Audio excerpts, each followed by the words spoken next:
Bienvenido a un nuevo contenido de Uninorte.co. No olvides suscribirte a nuestro canal.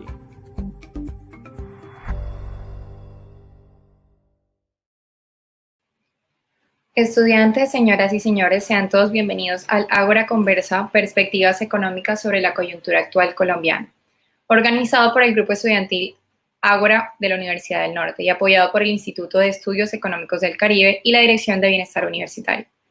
Nuestro evento tendrá una duración de 2 horas y se abordarán diferentes temas desde múltiples perspectivas. Recuerden que es pertinente respetar los tiempos establecidos para las respectivas intervenciones con el propósito de mantener un orden y garantizar la participación de todos nuestros ponentes, así como el espacio para preguntas y contribución de nuestros espectadores. El Grupo Estudiantil Ágora reconoce su papel como espacio de diálogo, debate y reflexión.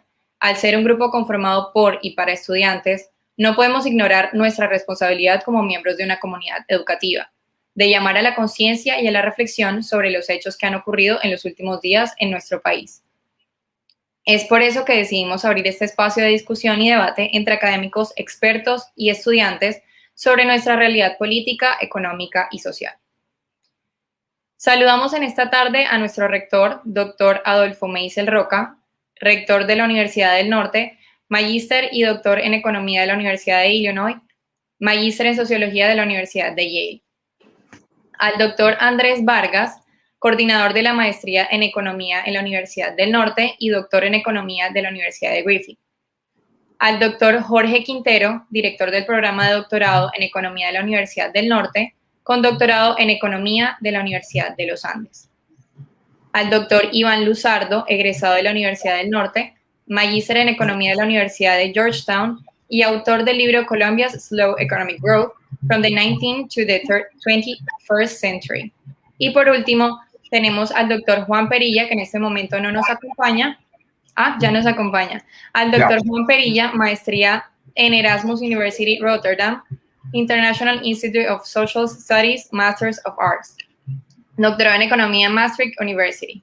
Y finalmente queremos dar el agradecimiento a los miembros del comité organizador del evento, a los docentes, estudiantes y los miembros de la comunidad universitaria aquí presentes. El evento Ágora Conversa, Perspectivas Económicas sobre la Coyuntura Actual Colombiana, tendrá una duración de 2 horas. A cada participante se le hará una pregunta, tendrá 3 minutos para dar su opinión y una vez todos contesten, se abrirá un espacio de réplicas donde cada participante decida debatir una idea expuesta, tendrá 1 minuto para esto y por ende es importante respetar los tiempos estipulados. Es importante anotar que a lo largo del evento pueden dejar por escrito sus preguntas en el chat para los panelistas. Estas inquietudes se discutirán en el espacio de preguntas del público al finalizar el panel. Sin más preámbulos, daremos inicio a este conversatorio. Recordemos a los panelistas que después de las intervenciones se puede dar espacio a réplicas por parte de otros participantes. Como primera pregunta tenemos, teniendo en cuenta las condiciones socioeconómicas que se han generado a raíz de la pandemia mundial por COVID-19 y más aún la situación actual que se vive en el país, ¿considera usted que era realmente necesario presentar este año una reforma tributaria? Damos espacio a la intervención del profesor Quintero. Muchas gracias, Juanita, y bueno, un saludo a todos los que están conectados en estos momentos con esta transmisión. En realidad quisiera pues darle los agradecimientos a todo el Grupo Ágora por la organización de este evento, que por supuesto con la coyuntura que estamos viviendo actualmente es un evento muy pertinente y que nos permite entre colegas conversar sobre nuestras opiniones, sobre nuestras ideas, sugerencias para enfrentar estos duros momentos que estamos pasando. Concretamente sobre la pregunta, entiendo que el objetivo de la pregunta es si efectivamente la reforma tributaria pues debió presentarse. Y yo pues quisiera comenzar respondiendo a esa pregunta ubicándonos a finales del año pasado o principios de este año, un periodo en el que después de un largo confinamiento, de un primer pico de la pandemia pero muy duro, ya nos encontrábamos en un proceso de reactivación económica y de apertura progresiva de muchas actividades y ya se comenzaba, por supuesto, a pensar con más determinación en el tema de la reforma tributaria. En ese momento, es decir, antes que la situación se nos volviera a complicar como consecuencia de este tercer pico de la pandemia y algunas medidas que también hay que decirlo desacertadas del gobierno que llevaron a este estallido social, en mi concepto, la reforma tributaria sí era una medida necesaria y que bien manejada podría llegar a contribuir a la recuperación económica y garantizar unos recursos adicionales para cubrir parte de esas grandes y justificadas demandas sociales. Sin embargo, yo considero que hubo errores gravísimos por parte del gobierno nacional que llevaron a que esa reforma se cayera y que trae como consecuencia un escenario mucho más complejo que tenemos que enfrentar ahora, porque, digamos, pueda que se pueda presentar y aprobar una nueva reforma, pero el tema es que las consecuencias que se están generando en términos de suspensión de actividades, bloqueos, vandalismo, los choques entre los grupos sociales, por supuesto que hacen más compleja la reactivación y también el financiamiento del Estado para responder a esas mayores necesidades. Concretamente, uno de los errores que a mí me parece fundamental y que tal vez no se ha mencionado mucho en los debates actuales, pero que está en el centro de la crisis, son los errores en la gestión del acceso a las vacunas por parte del gobierno y la puesta en marcha del plan de vacunación. Para mí ese es un punto de inflexión importante, porque ese era un tema indispensable y sobre el cual no se debía escatimar recursos ni tener consideraciones de tipo político para asegurar la disponibilidad rápida de las vacunas. Chile, por ejemplo, tiene un gobierno de derecha y eso no le impidió negociar rápidamente vacunas con Rusia. Entonces, un mayor avance en términos de la vacunación nos hubiese ayudado a sortear mejor ese tercer pico de la pandemia y hubiese generado una mayor credibilidad y apoyo a las decisiones de tipo económico que se debían incluir en la reforma. Entonces, yo considero que en un escenario completamente distinto, con la vacunación avanzando a buen ritmo, con el apoyo de los partidos políticos y otros sectores en algunos puntos básicos, y con una reforma que no fuera tan ambiciosa y que estuviera mejor diseñada, y sobre eso seguramente vamos a estar conversando ahora sobre las opciones, propuestas para presentar una reforma mucho más aterrizada y factible. Yo sí estoy convencido que contribuiría notablemente a la recuperación económica y a cubrir también buena parte del hueco fiscal. Pero bueno, ahora nos toca enfrentar otro escenario. Lo importante es mirar hacia adelante, pero lo que sí quiero manifestar es que la reforma pudo haber sido un elemento clave, central, en la vía hacia la recuperación 5 o 6 meses atrás, y ahora nos va a tocar un camino más duro, más complejo, y la enseñanza que queda es que si no abordamos las prioridades, pues vamos a tener una situación cada vez más desastrosa. Entonces quisiera como dejar allí en esta primera pregunta. Muchas gracias, profesor Quintero. Damos el espacio a la intervención del profesor Luzardo. Bueno, muchas gracias por el evento, muchas gracias al Grupo Ágora por organizar este espacio que yo creo que es de la mayor pertinencia, pues por todo lo que estamos enfrentando como país. Yo comparto pues varias de las cosas que decía Jorge. Yo creo que en este punto pues yo creo que hay un consenso generalizado entre los economistas de la necesidad de una reforma fiscal, esencialmente pues porque los gastos aumentaron sustancialmente durante la pandemia. Hay unas necesidades fiscales y esas necesidades pues se tienen que cubrir de alguna manera. La discusión yo creo que no está tanto en si la reforma era necesaria o si no era necesaria, sino en el tipo de reforma. Y ahí uno pues, puede un poco separar de lo que sería una reforma ideal, es decir, poniéndonos en abstracto en cuáles serían las características que debería tener una reforma que algunas veces se llama como una reforma estructural versus la reforma que era posible, dado pues la situación que estamos viviendo desde el punto de vista económico, pues también como social y en muchos ámbitos, ¿no? Entonces hay una realidad política y es que el gobierno pues ya va de salida. Hay una realidad social también y es que la pandemia pues fue muy dura, bueno, está siendo muy dura, nosotros no hemos salido de la pandemia todavía, pero al menos el 2020 fue particularmente difícil. Tenemos datos de pobreza que salieron la semana pasada, donde estamos viendo cómo se aumentó la pobreza, perdimos prácticamente una década en avances sociales.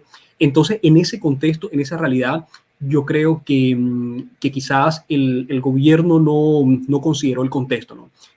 Una cosa es lo que en un momento normal puede ser una reforma de tipo estructural que cambie la base tributaria del país. Otra cosa es, en el contexto actual en el que estamos, cuál es el tipo de reforma que no solamente pues, puede ayudar a la credibilidad del país, sino también el tipo de reforma que es factible. Entonces, me parece que se debió haber buscado un mayor consenso, no solamente desde digamos, en los diferentes estamentos políticos, sino también en un sentido más amplio con toda pues, con los diferentes actores sociales.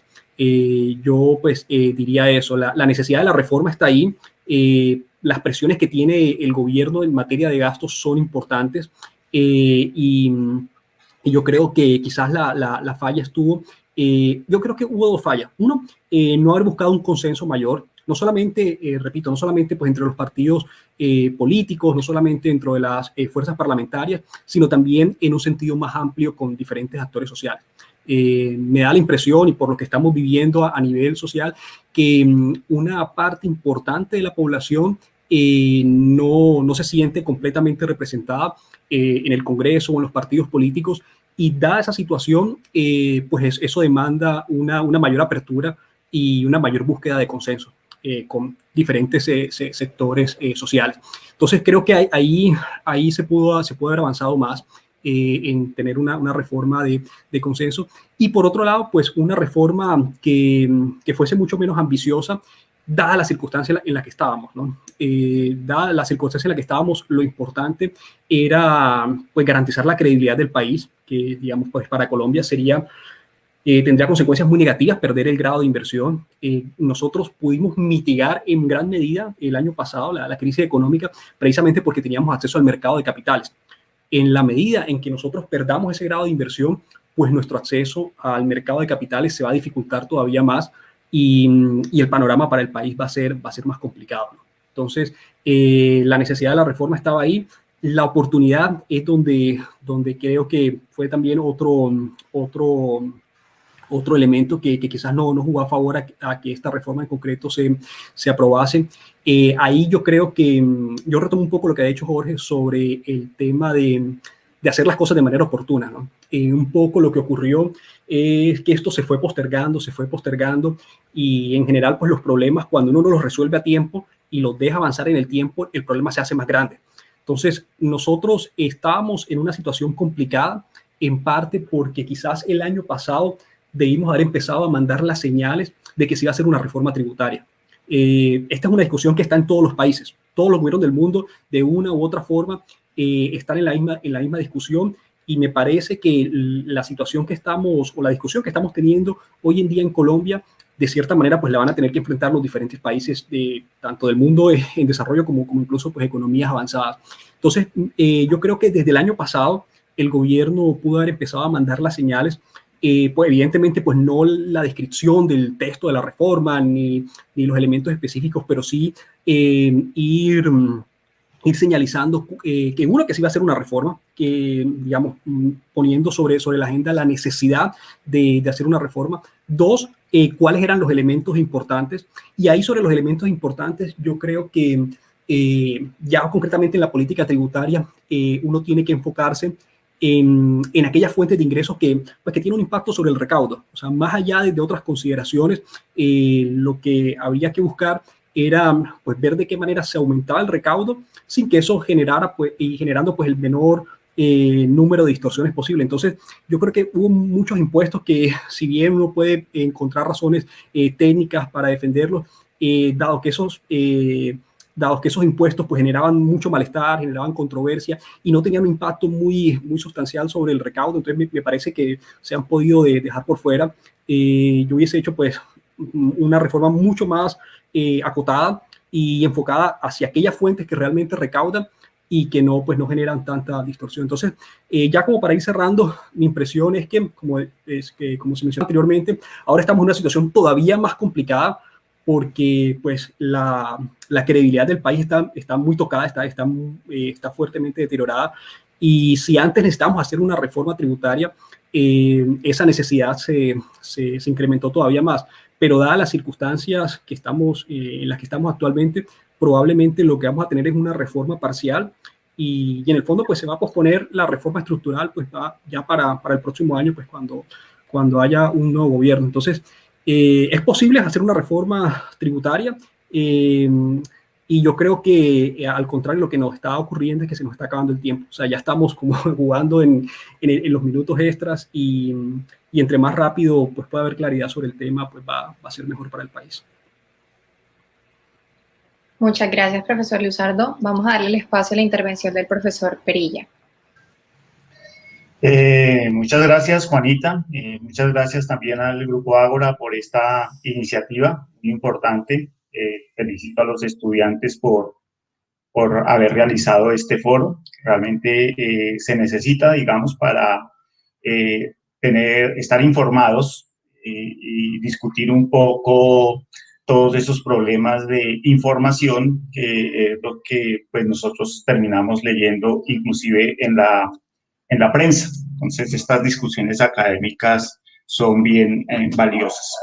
Sobre la pregunta puntual, si era necesario hacer la reforma en este momento, a mí me parece que sí, y estoy un poco en la misma línea de la respuesta que dio el profesor Quintero y el profesor Luzardo. Es decir, ya hemos discutido que el hecho de que se disparó la pandemia también disparó el gasto del gobierno y redujo los ingresos por varios factores, entre ellos pues la reducción del crecimiento del producto y la caída de los precios internacionales del petróleo y de la demanda de petróleo del que pues, nosotros de todas maneras dependemos en gran medida. Incremento de los gastos, como ya todos sabemos, a causa de ocasionado por el incremento del gasto de solidaridad del gobierno y el gasto para sostener la nómina de las empresas. Entonces, todo eso nos llevó, digamos, a que se incrementara el déficit fiscal en más de 70 billones de pesos el año pasado, pasando de un déficit de 2.4% del PIB que se tenía, digamos, como meta, a un déficit de 7.8, como ya lo conocemos, y que este año puede llegar a 8.6-9% del PIB, 90 billones de pesos más o menos, cuando lo que se tenía presupuestado era que fuera máximo 20 billones de pesos. Entonces tenemos ahí un desfase de por lo menos 70 billones de pesos que no se iban a solucionar con la reforma como la estaba proponiendo el ministro Carrasquilla y se van a solucionar menos con la nueva reforma que se pueda pasar ahora con el nuevo ministro de Hacienda. La intención del anterior ministro de Carrasquilla era recoger inicialmente 27 billones de pesos a través de los distintos mecanismos. Y el nuevo ministro de Hacienda pues va por menos, dice pues vamos por 14 billones de pesos, no para solucionar el problema, sino para reducirlo en alguna medida y darle un poco de calma pues a las finanzas del gobierno, pero también a los mercados internacionales de deuda. El objetivo es, uno de los objetivos fundamentales es darle señales al mercado internacional de que la economía colombiana está en capacidad de honrar sus compromisos de deuda con los inversionistas internacionales. La deuda externa del gobierno nacional es alrededor de 330 billones de pesos, un 30% del Producto Interno Bruto, y es una deuda importante, entonces el gobierno debe demostrar pues, que está en capacidad de honrar sus compromisos, no ahorita, en en el futuro, porque uno de los puntos a favor del gobierno colombiano es que la mayoría de esa deuda es de largo plazo. 96-97% de la deuda es de largo plazo. Entonces, esos puntos son los puntos a favor, digamos, en el contexto de del incremento del déficit. Yo creo que si era necesario, digamos, adelantar algún tipo de propuesta de reforma tributaria, pero yo creo que lo que se le salió de las manos al gobierno fue tener un poco de pedagogía y, como decía el profesor Luzardo, de concertar con anterioridad. Carrasquilla mismo dijo que él no era una persona, no era la persona ideal, digamos, para entablar una concertación en esta materia. Entonces, sí, yo creo que al gobierno le faltó más pedagogía, digamos, explicarle al público en general cuáles son las virtudes y cuáles son los costos que acarrearía la reforma tributaria. Para el público en general, el presidente haya podido aprovechar sus espacios televisivos para, en lugar de hablar del COVID o de los tiempos del COVID, para hacer un poco de pedagogía sobre la necesidad de la reforma tributaria, las virtudes que ella tenía, y un poco más de concertación con los partidos para pasar una reforma que fuera creíble, que parece que es lo que va a hacer finalmente de Manuel Restrepo, y de acuerdo con lo que se comenta en los medios, pues terminará pasando la nueva reforma, no ahorita, tiene que esperar a que el mercado se calme, la turbulencia social se calme, pero en julio pues seguramente hará su intento. Y seguramente tendremos una reforma por 14 billones de pesos porque los gremios, la ANDI, la Asociación Gremial, ya se comprometieron de manera solidaria, en un gesto solidario que es bien importante, que parte de esa reforma que se necesita estaría en echar para atrás la ley de crecimiento anterior. Daba beneficios tributarios sobre el pago de la renta y el impuesto de industria y comercio, el IVA, para las empresas. Se echa para atrás eso, echando para atrás los beneficios del impuesto a la renta, se recogerían 5.9 billones de pesos, 6 billones de pesos, y echando para atrás la devolución del IVA, se recogerían otros 5.7 billones de pesos, y con una sobretasa del impuesto al patrimonio del 15%, se recogería otro 1% del PIB. Total, que ahí habrían como 13, 14 billones de pesos, es por lo que va el ministro Restrepo. Cierro ahí, ya me están acosando con el tiempo. Muchas gracias, profesor Perilla. Vamos a darle una intervención al profesor Andrés Vargas. Hola a todos, ¿cómo están? Yo quisiera hacer un comentario muy breve para complementar algo que dijo el profesor Juan Perilla, y es, en términos de la deuda, si bien el 97% de la deuda del gobierno es una deuda de largo plazo con vencimientos superiores a un año, el perfil de vencimiento sí está más o menos concentrado hasta el 2028. ¿Sí? Entonces, sí hay unas presiones importantes en términos de servicio de la deuda, porque están concentrados en los próximos 7, 8 años y más hacia acá sobre todo, y en particular en lo que es la deuda interna. Entonces, eso es algo que hay que tener en cuenta, y por lo tanto, quizás hacia donde se van moviendo las cosas es, por un lado, la reforma, o no una reforma, sino algunas medidas tributarias temporales quizás que piensan pasar y recaudar alrededor de 14 billones de pesos, que es lo que ha dicho el nuevo ministro, pero también hay que poner en la mira posibles operaciones de manejo de deuda para modificar los perfiles de la deuda y aliviar la carga de pagos de intereses y capital.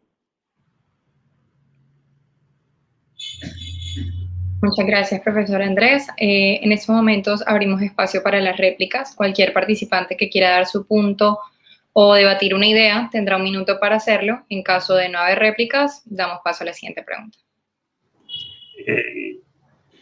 Yo Sí. quisiera, más que réplica, digamos, complementar algunas cosas que se han dicho aquí.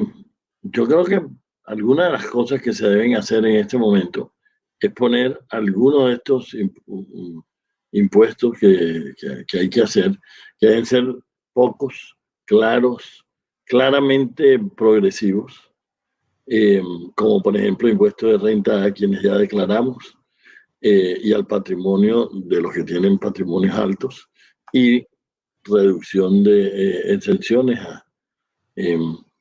Pero yo agregaría que se deberían hacer de manera temporal algunas de esas cosas, porque en 2 años ya habremos superado esta crisis, que es la peor crisis económica que ha visto este país desde desde que hay cifras del Producto Interno Bruto, que es desde que comienza el siglo XX. O sea, en más de 100 años nunca habíamos tenido una crisis tan severa económica. Probablemente la más severa de la historia, porque en el pasado, cuando esta era una economía básicamente campesina, las caídas del PIB tenían que ver, bueno, con factores climáticos, pero eso tenía un piso. Entonces, eso, digamos, es muy grave, y en 2 años ya habremos superado en buena medida en el mundo buena parte del COVID, y en ese momento se podrán entrar a discutir algunas de las reformas que se pretendieron hacer. No encuentro ningún sentido de que se tratara de, en esta coyuntura, meter cosas que no se han mencionado mucho en todas, no solo en esta discusión, sino en muchas discusiones, como la reforma pensional.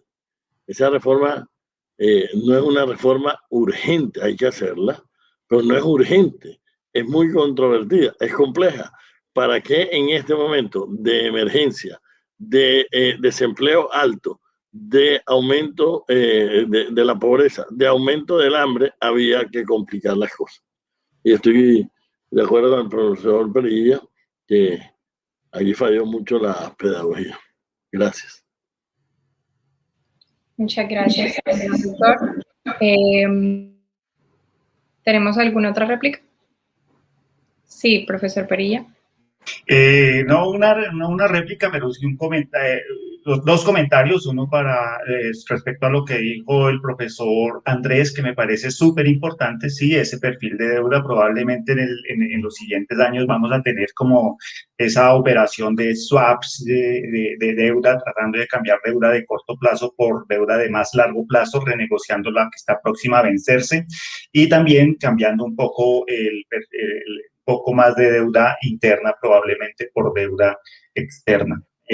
Uno de los comentarios que ha habido, digamos, importantes en los medios, pero que todavía es sujeto a discusión, es que gran parte de la premura por la reforma tributaria estuvo ocasionada por el afán del Ministerio de Hacienda de tener contentos a las agencias calificadoras de riesgo para no perder el grado de inversión, cuando en la práctica en el mercado la deuda colombiana ya había perdido ese grado de inversión y estaba pagando intereses más altos sobre la base de los intereses de la deuda soberana de Estados Unidos, el spread. Y respecto a lo que mencionaba el profesor Meisel, sí, desde 1930, cuando la caída del Producto Interno Bruto fue del 9%, no había habido una caída tan drástica en la producción. La de fin de milenio, 1999, fue de 4.6, la segunda en línea, no mentiras, era la segunda en línea, y esta recesión de 6.8, menos 6.8 de crecimiento, quitó ese segundo lugar. Es la segunda recesión más importante que hemos tenido. Y el panorama de recuperación realmente luce más complicado de lo que pronostican el Banco de la República y el mismo gobierno. Una réplica ahí, profesor. Las cifras que yo conozco de la Gran Depresión son menos grandes la caída que en este caso. O sea, pues en la cifra del PIB de la CEPAL Y a Colombia no le fue mal, nada mal durante la Gran Depresión, porque el precio del café se mantuvo alto. Fue de los pocos precios de exportación que se mantuvo alto. Pero me corregirá el profesor Luzardo, que creo que sabe más de eso que yo. Mis cifras dan que cayó 9% en 1930 y 1.6% en 1931. Bueno, mi comentario, bueno, ya que se tocó el tema de la Gran Depresión, sí, la Gran Depresión en efecto en Colombia fue mucho más, digamos, fue mucho más suave que en general en el resto del mundo. La Gran Depresión como tal, digamos, el concepto de Gran Depresión es principalmente un fenómeno norteamericano, o sea, porque fue en Estados Unidos y en Canadá donde esto no solamente se contrajo mucho la economía, sino que se prolongó toda una década, pero pues evidentemente en el 29 y en el, digamos, entre el 29 y el 32, que fue el peor año, sí, pues fue un fenómeno global. Yo, digamos, más que la réplica o el comentario que quería hacer era que la crisis del año pasado fue una crisis no solamente muy profunda en cuanto a la caída del PIB, sino también se da en un contexto en el que el país venía de crecer 19 años consecutivos. En el caso de Colombia, digamos, muchos de la generación de ustedes, de los estudiantes de economía, nunca habían visto una recesión digamos, en su vida, o al menos mientras tienen, o sea, o al menos pues recuerdan una recesión. Entonces, digamos, ya a nosotros se nos había olvidado un poco lo que era una contracción económica. Colombia es un país que no tiene particularmente altas tasas de crecimiento económico, o sea, el crecimiento económico no es particularmente alto, pero una característica bien particular que tiene es que no tiene recesiones, y las recesiones no han sido tan profundas. Creo que desde los 60 la única contracción como tal que tuvimos de crecimiento económico fue la crisis del 99, pero en general, pues el país es un país que tiende a crecer relativamente lento. Es verdad que a principios de este siglo pues la tasa de crecimiento se aumentó, pero claro, eso también hay que leerlo en ese contexto. O sea, estamos hablando de un país en donde después de 19 años por primera vez se presenta una contracción económica, no una desaceleración, no que la tasa de crecimiento se bajó, sino que derechamente pues fue una crisis, y una crisis pues de una intensidad muy fuerte. Entonces pues eso también ayuda a entender el contexto pues, político, social, que pues, se hace más complejo. Muchas gracias, profesor Luzardo. Pasamos a la siguiente pregunta. La pregunta dice, tras la presentación de la reforma tributaria por parte del gobierno, se han generado propuestas que busquen resaltar algunos puntos de la misma o cambiar otros, por lo que nos gustaría saber qué cambiaría usted de la reforma presentada por el gobierno. Es decir, qué puntos se podrían rescatar o mantener igual, o por el contrario, cuáles deberían ser cambiados. La primera intervención se la damos al rector Meisel.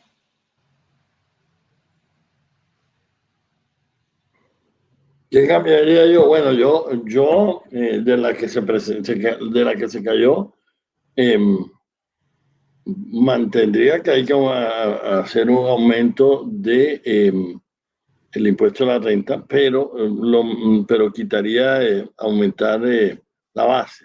Yo mantendría los mismos contribuyentes que en este momento estamos declarando, que paguemos una sobretasa para afrontar esta crisis. Quitaría también, como ya lo mencioné, la reforma pensional. Yo creo que es inoportuno en este momento. Obviamente, bueno, el IVA no tiene discusión, pues eso también es completamente inoportuno. Cero, no tocar el IVA, digamos, quitarlo por completo. Y creo que en lo que he visto que ha dicho el nuevo ministro, pues eso es así. Mantener impuesto al patrimonio, y agregaría pues también lo que ya dije de eliminar muchas de las exenciones que se dieron a los grandes contribuyentes. Gracias. Muchas gracias, señor rector. En este momento le damos la intervención al profesor Luzardo. Bueno, yo antes de contestar propiamente la pregunta, quería hacer un comentario, y es que yo creo que toda esta situación, en el fondo, bueno, una de las cosas que tiene también es una lección de humildad para nosotros, para los economistas, ¿no? Una cosa es lo que técnicamente, o digamos, de manera ideal debería hacerse, versus lo que se puede hacer en la práctica. Entonces, ¿cuál era el contexto de Colombia? Digamos, incluso antes de la pandemia. Colombia ingresó a la OECD hace unos pocos años, y en los países de la OECD, que son los países a los que, digamos, Colombia se quiere parecer, que son las naciones de mayor renta per cápita, los países desarrollados, si uno mira la estructura tributaria de esos países, lo que se encuentra es que la base de contribuyentes está mucho más balanceada entre empresas y personas. Es decir, hay una parte sustancial de los gastos del gobierno que se financian con impuestos de renta de las personas. ¿Qué ocurre en el caso de Colombia y en general en América Latina? Que la base de contribuyentes del impuesto de rentas es muy baja. Yo, digamos, no recuerdo la cifra exacta, pero me parece que al menos hasta antes de la pandemia, para el año 2019, me parece que nosotros debemos estar, en el caso de Colombia, con un porcentaje de contribuyentes de alrededor del 6% de toda la población. Es decir, del 100% de la población de Colombia, solamente un poco más del 6% son los contribuyentes de renta. Entonces, ¿qué es lo que ocurre? Que esa base tributaria es muy pequeña. ¿Cuál era, o sea, digamos, cuál es el argumento técnico para tratar de expandir la base tributaria? Bueno, en que en general, en la medida de que pues, el gobierno tiene mayores necesidades de gasto, en la medida en que se quieren hacer mayores programas sociales, pues, para financiar todo eso, se necesita recaudar más, y ese mayor recaudo tiene que ir orientado no solamente a aumentarle las tasas, aumentar los impuestos a los que ya pagan renta, sino también expandir un poco la base de los contribuyentes. Ese es, digamos, la idea detrás de expandir la base tributaria. Que nuevamente uno puede pensar que hacia eso debería tender Colombia eventualmente en el mediano y en el largo plazo. Nuevamente, ahora lo que nos encontramos es que en una situación muy particular, y pues lo que muestra la situación es que un tipo de reforma orientado en esa dirección pues no era viable desde el punto de vista político y social.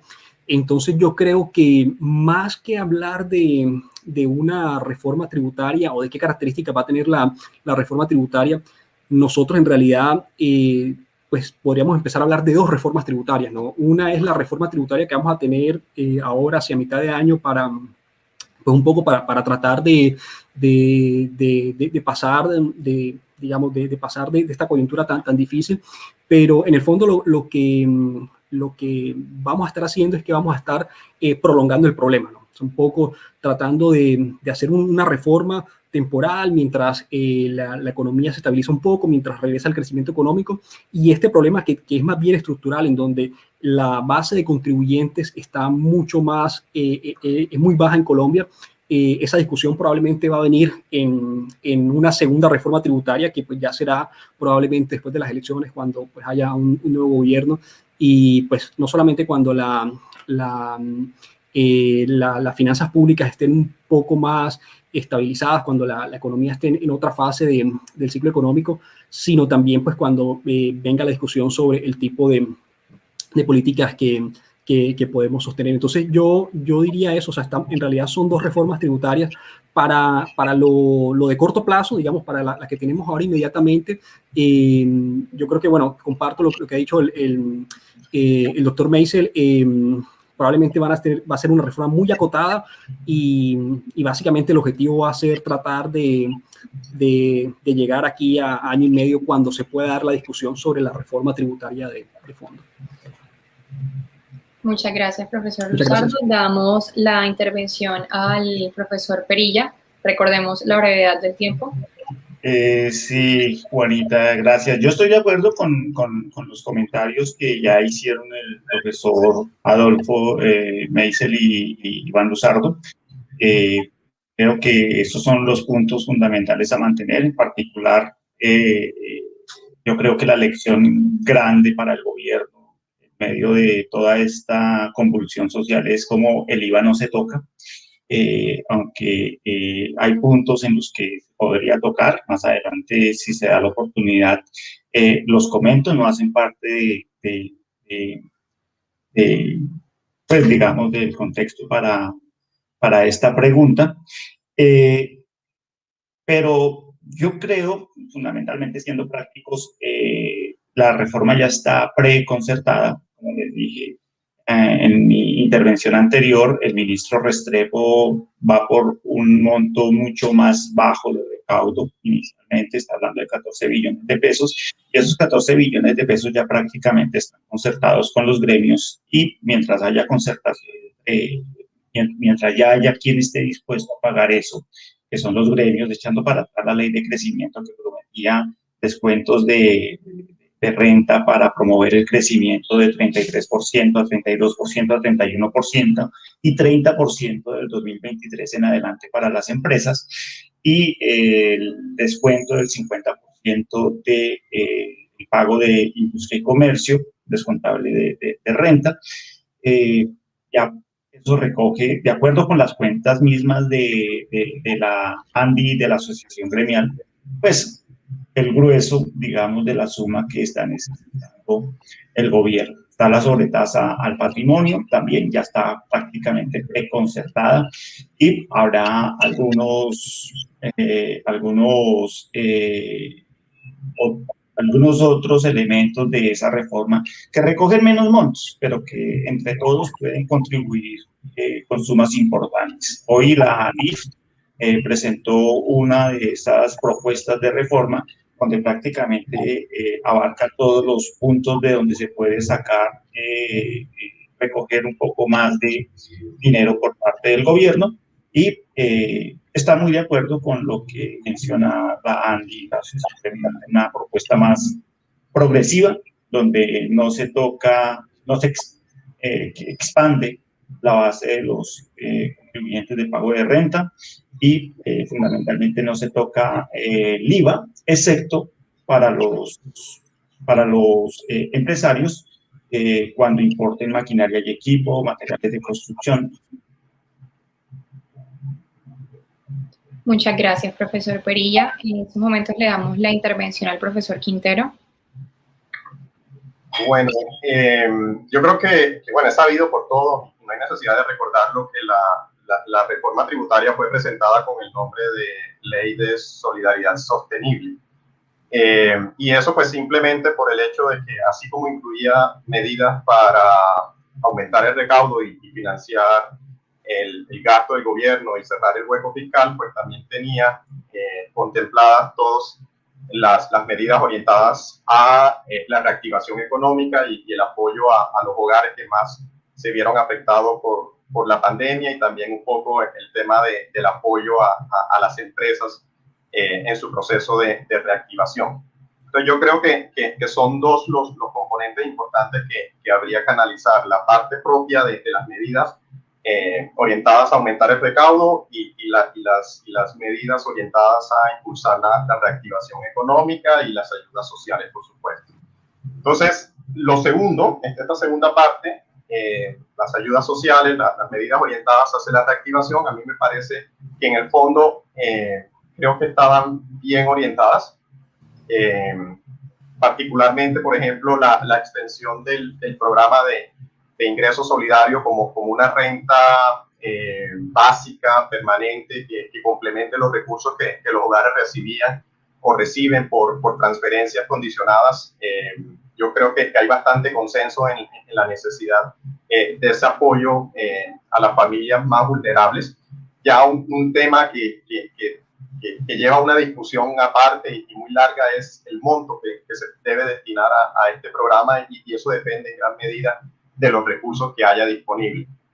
La promoción del acceso al empleo, facilitando que los empleadores pudieran vincular a población que se vio muy afectada con la pandemia en términos del empleo y que perdieron su trabajo, como la población joven, mucha también población ya en edad de pensionarse, o en el caso de las mujeres, y ese apoyo orientado a exonerar a las empresas del pago de la contribución a salud y pensión, y únicamente pagar los riesgos laborales, y que el resto de la seguridad social lo asumiera el gobierno. Creo que también podía ser un impulso importante para facilitar el acceso al empleo a estos grupos en particular. También había otras estrategias orientadas a la creación de nuevos empleos, o tratar de reenganchar a las personas que habían perdido su empleo en los últimos 3 meses, también ofreciendo estímulos con respecto al pago de la seguridad social. Está contemplado todo el tema del PAEF, el subsidio a la nómina de las empresas, y se buscaba extenderlo en el tiempo. Entonces, yo creo que por allí estaba bien encaminada la reforma. Por supuesto que se podía discutir un poco el alcance de cada una de estas medidas. Ya en términos de las medidas orientadas hacia el recaudo, yo particularmente comparto y digamos, defiendo que se contemplara en la reforma el impuesto al patrimonio con tarifas diferenciales. Yo creo que ese era un punto importante, los impuestos a los dividendos. Y particularmente en el tema del impuesto de renta, yo coincido con lo que mencionó el doctor Meisel. Yo también soy partidario de que era conveniente tal vez incrementar el impuesto a la renta de los actuales contribuyentes, pero yo iría un poco más allá. Yo sé que es polémico, pero a mí no me molestaba tanto el tema de que se aumentara la base de contribuyentes, pero tal vez yo creo que sí, donde había espacio para ajustar era en términos de cuánto debían contribuir esos nuevos contribuyentes, pero en última yo creo que ese era un tema que eventualmente se podía haber ajustado en el paso de la reforma por el Congreso. Eso, digamos, yo lo rescataría entre lo negativo. Bueno, yo creo que ahí coincido con mis colegas con todo lo que han mencionado. Hay medidas muy asfixiantes que afectaban principalmente a la clase media, al IVA, a los productos de la canasta familiar, a los servicios públicos, los servicios funerarios, la gasolina. Entonces, por supuesto, estos son temas bastante impopulares, y lo peor de todo es que estaban concentrados principalmente en la clase media. Digamos que lo que queda de todo esto es que, bueno, afortunadamente han surgido distintas propuestas de distintos sectores, y en últimas uno se queda con la sensación de que efectivamente sí hay posibilidades, sí hay opciones de tener medidas que permitan aumentar el recaudo, que generen más consenso, y eso permite que uno tenga un poco más de optimismo sobre la posibilidad de superar esta parte más dura de la crisis. En términos de las soluciones, concretamente, yo creo que lo que ya mencionaron mis colegas, la reducción o ceder el tema de esa reducción del impuesto de renta, y la deducción también del impuesto de industria y comercio a las empresas, y que la misma Andy lo propuso. Yo creo que por allí va a estar gran parte del recaudo, y yo creo que esa es una medida que tiene bastante consenso. El propio ministro Restrepo ha planteado algunas medidas que también son mucho más aterrizadas, como por ejemplo el tema de prorrogar temporalmente el impuesto a los patrimonios, el impuesto a los dividendos, que estaban en la medida anterior, pero que yo creo que efectivamente deberían mantenerse. Existen otras posibilidades, han venido medidas de distintos sectores. El tema, por ejemplo, del impuesto a las bebidas azucaradas, yo creo que ese es un tema que puede ayudar en términos de recaudo, pero también por la vía de, digamos, mejores condiciones de salud para los habitantes. Entonces, yo creo que soluciones sí hay, y en esas soluciones hay puntos en los que coincido bastante con lo que han planteado mis colegas. Muchas gracias, profesor Quintero. En estos momentos abrimos el espacio para las réplicas. Cualquier participante que quiera dar su punto de vista tendrá 1 minuto para hacerlo. De no haber réplicas, pasamos a la siguiente pregunta. Les recuerdo, por favor, el tiempo. Debemos respetarlo para poder llevar a cabo las preguntas que tenemos planeadas. ¿El profesor Meisel quiere hacer una réplica? Sí, bueno, como estamos aquí entre amigos y lo que estamos oyendo son estudiantes, y yo soy profesor de Historia Económica de Colombia, yo sí no quiero pasar desapercibido, y lo voy a decir, lo digo como profesor Perilla, como muy cariñosamente, pero yo acabo de mirar, no me voy a citar a mí mismo porque tenía las cifras en trabajo mío, pero no me voy a citar a mí mismo. Pero tengo aquí a la mano una de las historias económicas más citadas, que es la Historia Económica de Colombia, que publicó José Antonio Campos.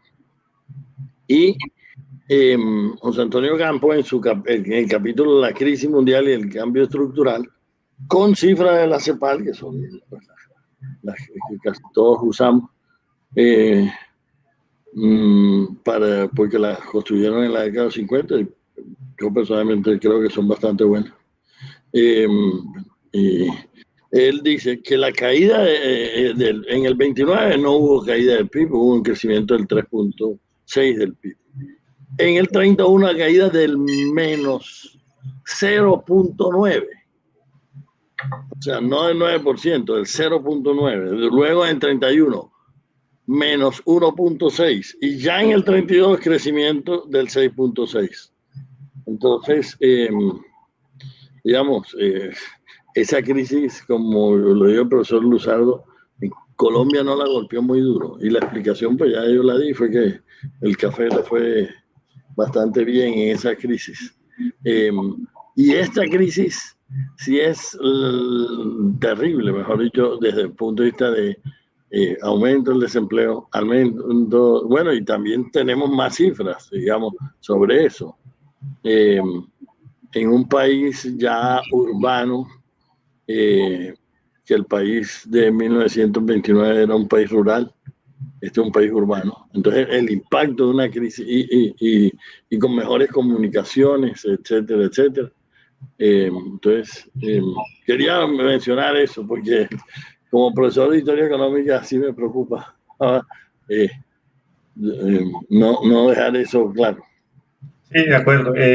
Yo tengo, son las estadísticas históricas de planeación nacional, y ahí figura como 9%, de pronto algún error de digitación que sería necesario revisar. Es posible. Las de planeación son basadas en las de la CEPAL. Deben basarse en las de la CEPAL, de acuerdo. Listo. Y bueno, excúseme por ser aparentemente... No, muchas gracias por la corrección, porque eso es importante tenerlo en cuenta. Yo he manejado esa cifra de menos 9% para muchas cosas. Bueno, muy bien. Gracias. Gracias. Pasamos a la réplica del profesor Vargas. Yo voy a contribuir con un poco más de confusión sobre el tema del 29. De hecho, me puse a mirar la serie estadística que construyó Giuseppe Di Corso desde 1888. Y ahí en esa, la tasa de crecimiento del PIB en el 29 es del 2.2%, en el 30 es de menos 8.1% y en el 31 de menos 1.5%. O sea, bueno, entonces ahí, el debate ahí sigue abierto. Pero eso era como una cosa. 1-1, empatado. No, 2-1, porque la de Andrés está más cerca de la mía, pero estoy de acuerdo con los comentarios que hacía también el profe Luzardo, y el profe Meisel también lo mencionó, de que a Colombia no le fue tan mal en el 29, en la crisis del 30. Entonces sí, menos 9% parece demasiado drástico frente a ese comentario. Bueno, y la otra, digamos, comentario que quería hacer un poco es, yo no estoy tan convencido de que la solución esté en concentrarse tanto en las tarifas nominales de renta, porque si uno mira las tarifas nominales de renta en personas naturales en Colombia, claramente hay una estructura progresiva en las tarifas nominales de renta. Entonces uno no podría decir ahí que es una estructura que es inequitativa ni que no cumple criterios de progresividad ni nada por el estilo. Pero lo que uno observa, digamos, y eso está muy interesante en el reporte que hizo la Comisión de Expertos Tributarios y demás, que se presentó previo a a depositar la reforma tributaria en el Congreso. Lo que sí se observa y que ya se ha discutido también en otros estudios es que cuando usted se mueve bien a la derecha en la distribución de ingresos, la tributación efectiva, en vez de seguir subiendo, cae. ¿Sí? Y entonces ahí ese es un tema que me parece fundamental, no solamente porque ahí hay recaudo potencial que no se está realizando por diferentes razones. Las personas en esa punta de ingresos tienen acceso a mecanismos de gestión tributaria a la que no tenemos los asalariados normales, ¿sí? O sea, como nosotros los profesores, ¿cierto? Entonces ahí hay unos que permite que al final esos son individuos con una tributación efectiva proporcionalmente más baja y que va en contravía de todo principio de equidad. Y en ese sentido yo creo que ahí hay un punto fundamental que debe revisarse, porque no solamente hay recaudo, pero también eso erosiona muchísimo la legitimidad del sistema tributario colombiano. Muchas gracias, profesor Vargas. Sí, diga, profesor Meisel. No, para ampliar eso de Andrés, yo estoy de acuerdo con Andrés. Eso a nivel internacional es lo que conocemos como la curva de Piketty, no de Piketty, perdón, la curva del elefante, que los demás bajos ingresos no pierden normalmente participación en su ingreso a través del tiempo. Los de más arriba ganan mucho, o sea, los ricos ganan muchísimo con cosas como las exenciones, etcétera. Y quien paga son un mundo del sándwich, los asalariados, que los ingresos nuestros pues son completamente transparentes y simplemente nos retienen y pagamos tarifas progresivas, como decía Andrés. Entonces, las reformas pues caen sobre los asalariados. Los muy ricos muchas veces tienen, no aparecen en las cifras, mejor yo lo que decía Andrés, caen. Entonces, tienen cosas como los paraísos fiscales, donde tienen sus recursos, tienen sus propias empresas, y muchas veces simplemente no pagan impuestos sobre la renta porque les dan en grandes exenciones. Entonces, probablemente si tuviéramos buenas cifras, podríamos ver que en vez de pagar impuestos, a muchos los subsidiamos. Es posible, pero no tenemos las cifras de esas. Entonces, sí, ese es uno de los problemas que tiene el sistema de tributación nuestro, que ese sector, que es el más rico, no aparece en el mapa. Somos los asalariados. Listo. Muchas gracias a todos por su intervención. La siguiente pregunta va para el profesor Vargas. Dice, si la reforma tributaria se encamina hacia la disminución de los niveles de pobreza en el país, ¿de qué forma debería hacerse? Bueno, yo, digamos, para empezar, diría que la reducción de la pobreza de forma sistemática no se combate con una reforma tributaria. Desde ese punto de vista, lo que sí diría es, bueno, una reforma tributaria, ¿de qué manera contribuye a que haya menos pobreza monetaria? Digamos, para acotarlo a un entendimiento particular de pobreza monetaria.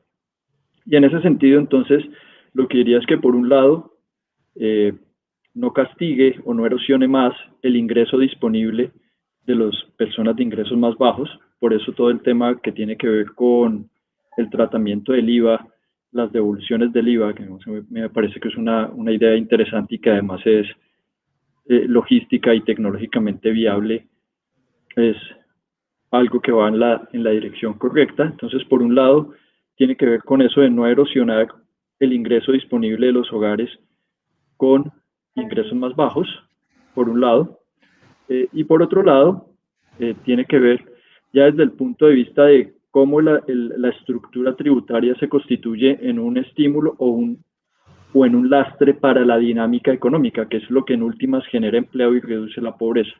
¿Sí? Entonces, en ese sentido, yo creo que algo que es fundamental es avanzar en no hacer el estatuto tributario más complejo, sino más fácil. Si usted, realmente uno cuando lee el articulado de la reforma tributaria de esta o de cualquier otra, tiene que leerlo en paralelo con el estatuto tributario, que es una cosa bien difícil de navegar, ¿cierto? Y esa complejidad del estatuto tributario implica, digamos, para las empresas pequeñas, implica, además de los impuestos, digamos, yo no estoy cuestionando que tengan que pagar impuestos o no, pero sí implican un costo administrativo de gestión tributaria, de relacionamiento con el Estado, que hace que para las empresas más pequeñas, para los nuevos negocios, para los emprendimientos, iniciar algo sea más difícil.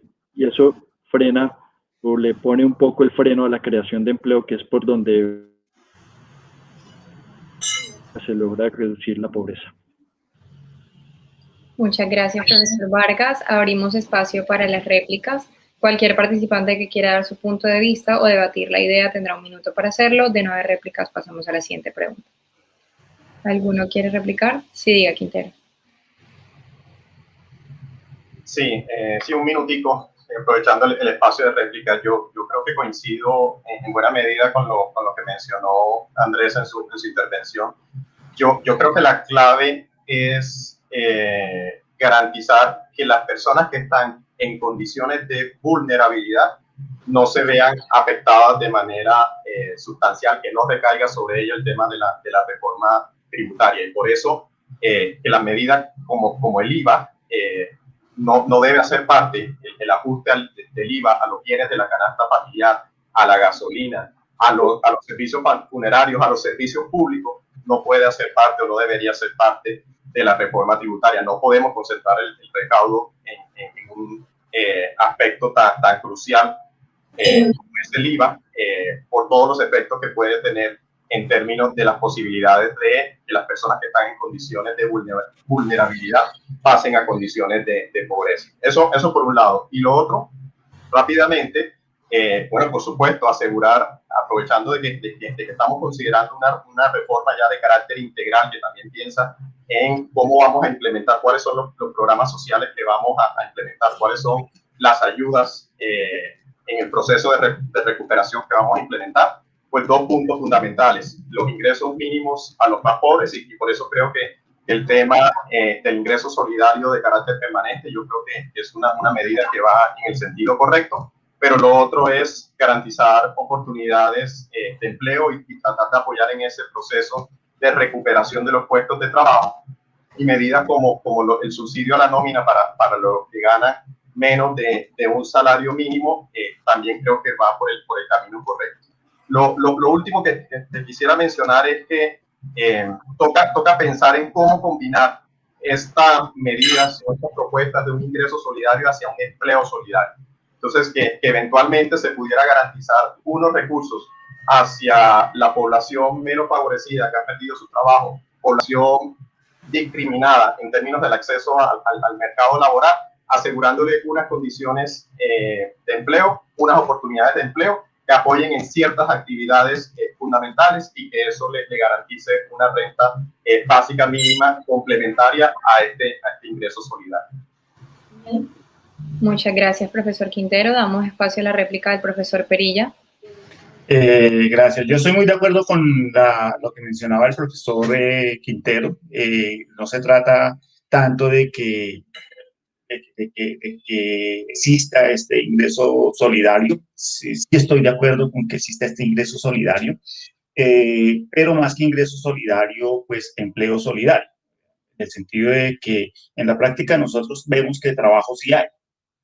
Y hay muchos pobres y hay muchas personas desocupadas, 13.400.000 desempleados, y 10% de la población que se reporta como ocupada, pero que son trabajadores familiares en remuneración o trabajadores de otras empresas sin ningún tipo de remuneración. A mí, francamente, no me cabe la idea de cómo clasificar. O sea, sí me cabe la idea dentro de las definiciones del DANE, pero considero rarísimo, por lo menos, para poner un término no tan duro, pues que 10% de los desempleados, 2 millones de personas que trabajan y no reciben remuneración, sean clasificados como. Y yo creo que el ingreso solidario vale la pena considerarlo con mucho cuidado. Hasta este momento se tiene que es una petición exagerada, digamos, del Comité del Paro, porque de acuerdo con esas cuentas, darle un ingreso de un salario mínimo a los hogares pobres, que son 6 millones de hogares, 21 millones de personas más o menos, representa un incremento del gasto fiscal de 70 billones de pesos, 7 puntos del PIB, lo que llevaría en el 2021 el déficit del 9% a el 16%. Entonces, claro, eso escandaliza a cualquiera, pero yo creo que esa cuenta y muchas otras que se están haciendo en el gobierno y en los mismos manifestantes, es que en economía no hay almuerzo gratis, todo lo que se va tiene que volver en alguna medida. El efecto multiplicador del gasto es uno de esos ejemplos, ¿no? Lo aprendemos en los cursos básicos de macro, lo estoy estudiando ahora mismo con mis estudiantes, y ese efecto multiplicador es importante considerar. Si le damos ese ingreso solidario a los hogares más pobres y tienen una propensión a consumir del 100%, pues el efecto multiplicador del gasto fiscal es infinito. Ahora, si como medida compensatoria se le pide a los hogares que reciben ese ingreso solidario, con pedagogía, que es lo que hace falta acá nuevamente, pues que se unifique la tarifa del impuesto del IVA a 19%, pues yo creo que frente a una reducción de la pobreza que podría ser total, nada es perfecto, faltarían muchas cosas ahí en la implementación, pero el incremento de los ingresos del gobierno, de esos 70 billones de gasto inicial, digamos, para sostener a los hogares más pobres, sacarlos sobre la línea de pobreza, tendría un retorno de 50 billones de pesos, un cálculo muy sencillo del multiplicador. Entonces yo creo que el efecto sobre el déficit, en conclusión, no es tan grande, pero sí hay muchos problemas ahí asociados que es necesario solucionar, y Colombia ha demostrado con eso.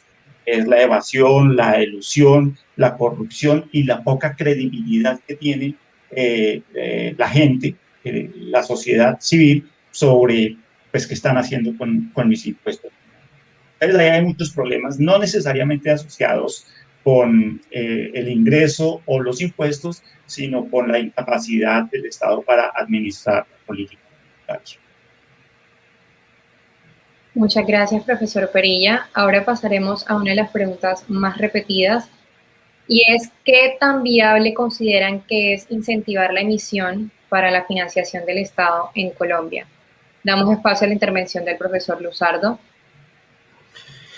Bueno, yo creo que, por lo que uno puede leer, me da la impresión de que la discusión va a girar hacia allá, teniendo, digamos, presente que la reforma tributaria que finalmente se va a aprobar, que parecería que sí se va a aprobar, pues por todo lo que se ha mencionado, porque pues ya los gremios económicos en el fondo pues han accedido explícitamente a que se retroceda la situación previa a la ley de crecimiento económico. Entonces parece que lo que se viene es una reforma acotada, pero nuevamente, pues lo que decía anteriormente, esa reforma lo que probablemente va a hacer es que va a posponer el problema de la necesidad de financiación hasta dentro de 2 años. Entonces, dado que el margen de maniobra se está empezando a reducir, digamos, ¿no? Nos estamos quedando sin muchas opciones. La deuda ya empieza a peligrar. La otra fuente, o sea, si uno es el Estado, uno se puede financiar por 3 vías: por endeudamiento, por ingresos, que serían pues por tributos, o por emisión, ¿no? Digamos, por la política monetaria. Entonces, si ya estos dos se ha ido cerrando esa fuente de financiación, me da la impresión de que hacia allá es hacia donde vamos. Y ahí pues yo en lo personal creo que Colombia corre un riesgo importante si esa presión que eventualmente se le pueda ejercer sobre el Banco de la República implica una pérdida de la independencia del banco. Yo no digo que el banco deba asumir una política completamente ortodoxa, pero es peligroso empezar a financiar gasto público con emisión monetaria. ¿Y por qué creo que es particularmente peligroso eso? Uno, porque nosotros estamos hablando pues, del caso de Colombia, que es una economía emergente. La credibilidad o digamos, el respaldo que puede tener la moneda colombiana no es la misma que la que puede tener el Banco Central Europeo o la Reserva Federal. Entonces, ese es un punto que hay que tener en cuenta. Estamos hablando de un banco central que es el banco central de un país emergente. Entonces, hay que ser muy cuidadoso con esa parte. Uno de los grandes avances que hemos tenido como país es precisamente la independencia del Banco Central, y yo creo que eso hay que buscar preservarlo.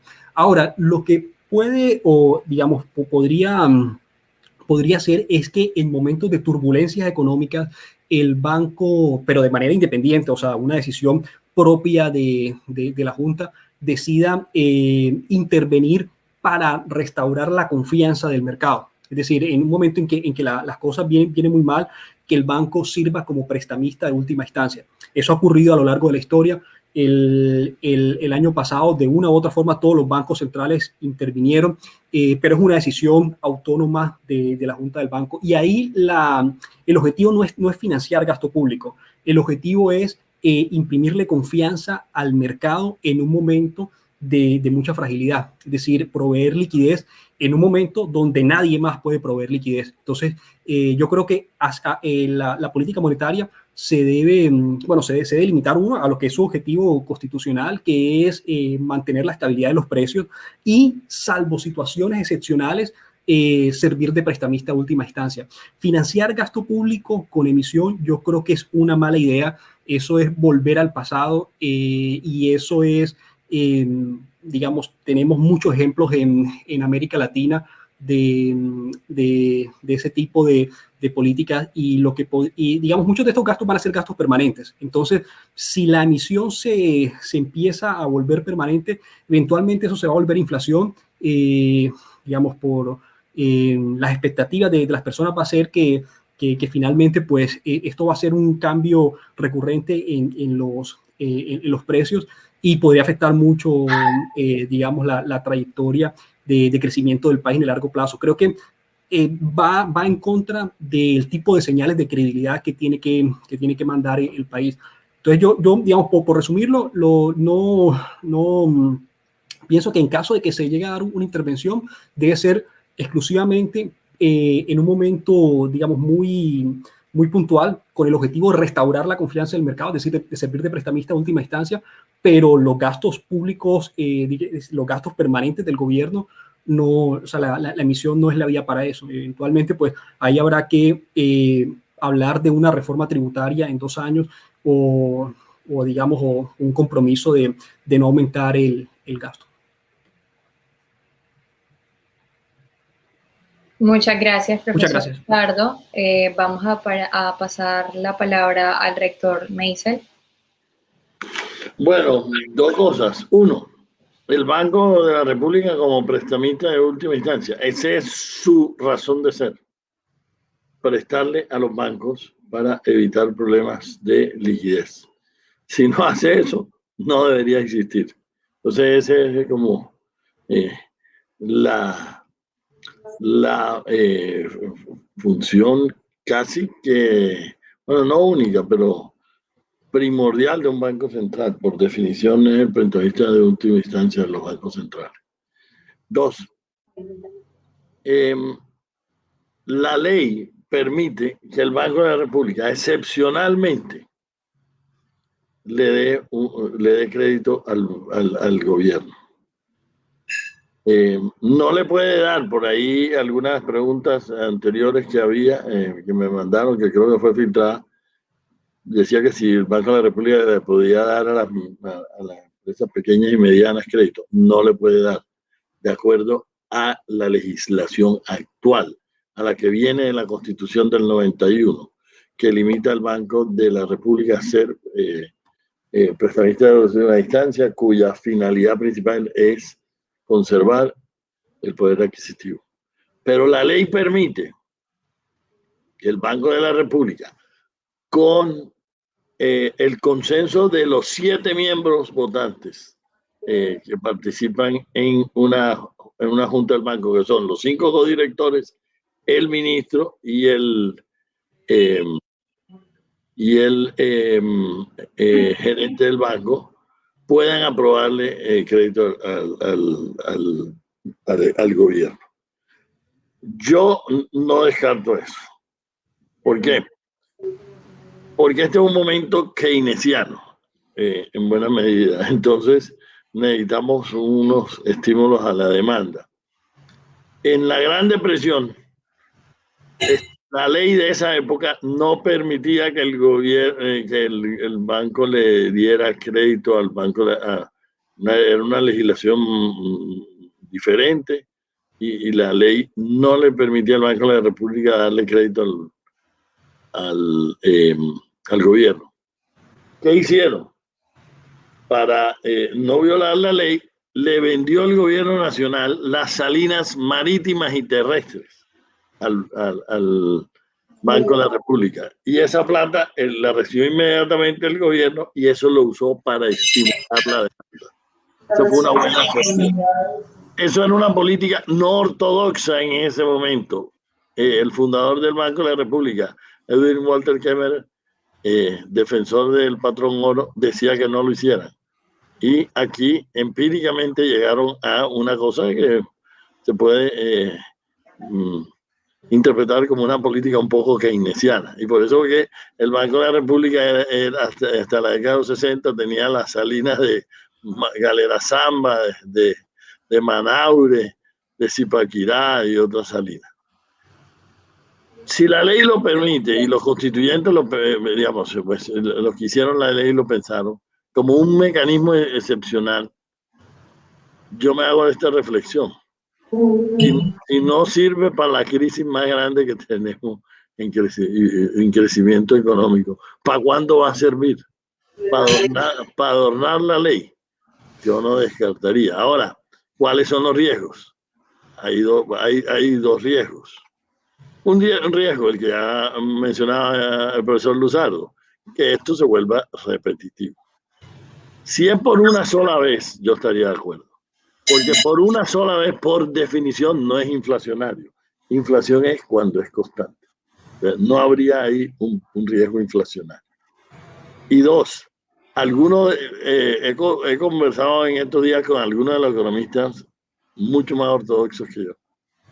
Y les he preguntado, o sea, pero ¿cuál es? No, el riesgo es que esto se vuelva como repetitivo. Bueno, pero pues hagamos esto, que esto no se vuelva una cosa de todos los días. Estamos en la peor crisis.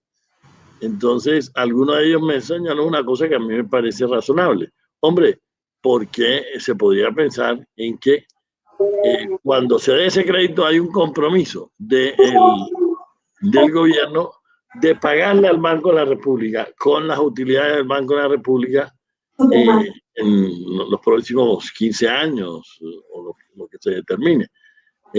Como ustedes saben, eso en cierta forma sería un adelanto de las utilidades. Eso me parece razonable y eso evitaría lo que la gente dice, pero es que el riesgo es que eso se vuelva repetitivo. Yo no lo descarto. Ahora, no es fácil. ¿Por qué no es fácil? Porque el gobierno tendría que lograr digamos, el banco tiene independencia. Si no hay los 7 votos, un solo voto tiene poder de veto. Entonces, pero es un tema, pues yo no lo descartaría. Yo creo que es interesante. Gracias. Muchas gracias, señor rector. Vamos a darle la palabra primeramente al doctor Perilla. Muchas gracias, Juanita. Con respecto a lo último que decía el rector, yo creo que como que todos coincidimos en que sí sería necesario que el gobierno lo hiciera, que el Banco Central emitiera, que dejara de ser tan conservador. Otros bancos centrales lo han hecho, la FED lo ha hecho, el Banco Central Europeo inclusive también ha recurrido pues a la emisión primaria para apoyar el proceso de reactivación y recuperación. Y si uno dice, por entonces, ¿por qué Colombia no lo hace? Porque somos tan conservadores en el manejo de la política monetaria.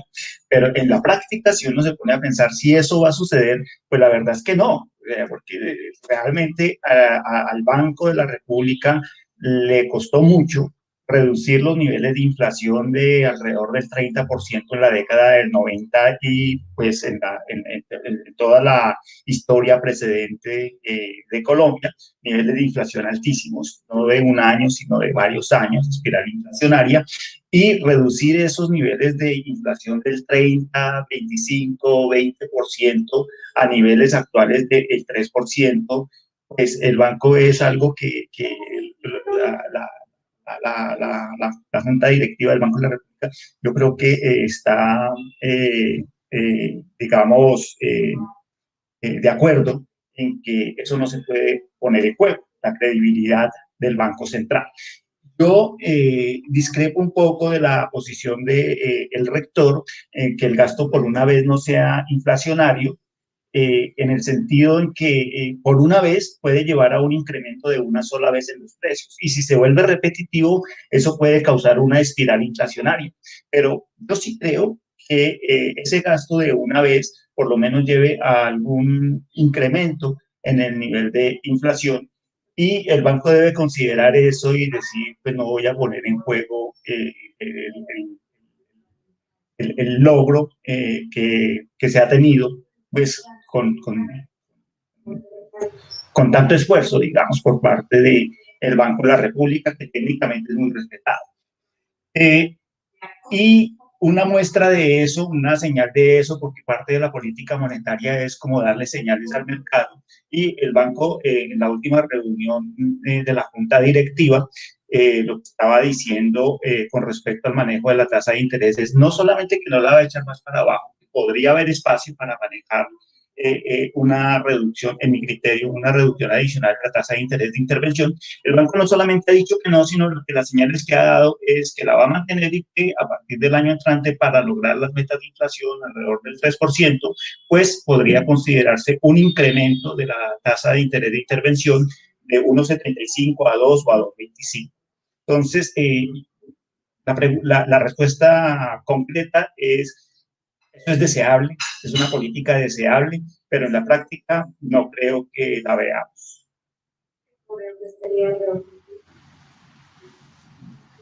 Muchas gracias, profesor Perilla. Pasamos al profesor Quintero. Gracias, Juanita. Bueno, yo creo que los puntos de vista planteados hasta ahora, digamos, con estos puntos de vista es evidente que no es una decisión fácil, ¿no? Es una decisión bastante difícil, polémica y peligrosa. Pero el tema es que estamos en un escenario en el que ya nos comenzamos a quedar sin armas, sin herramientas para enfrentar la crisis, que cada vez adquiere dimensiones bastante serias, catastróficas, digamos, si no actuamos rápidamente.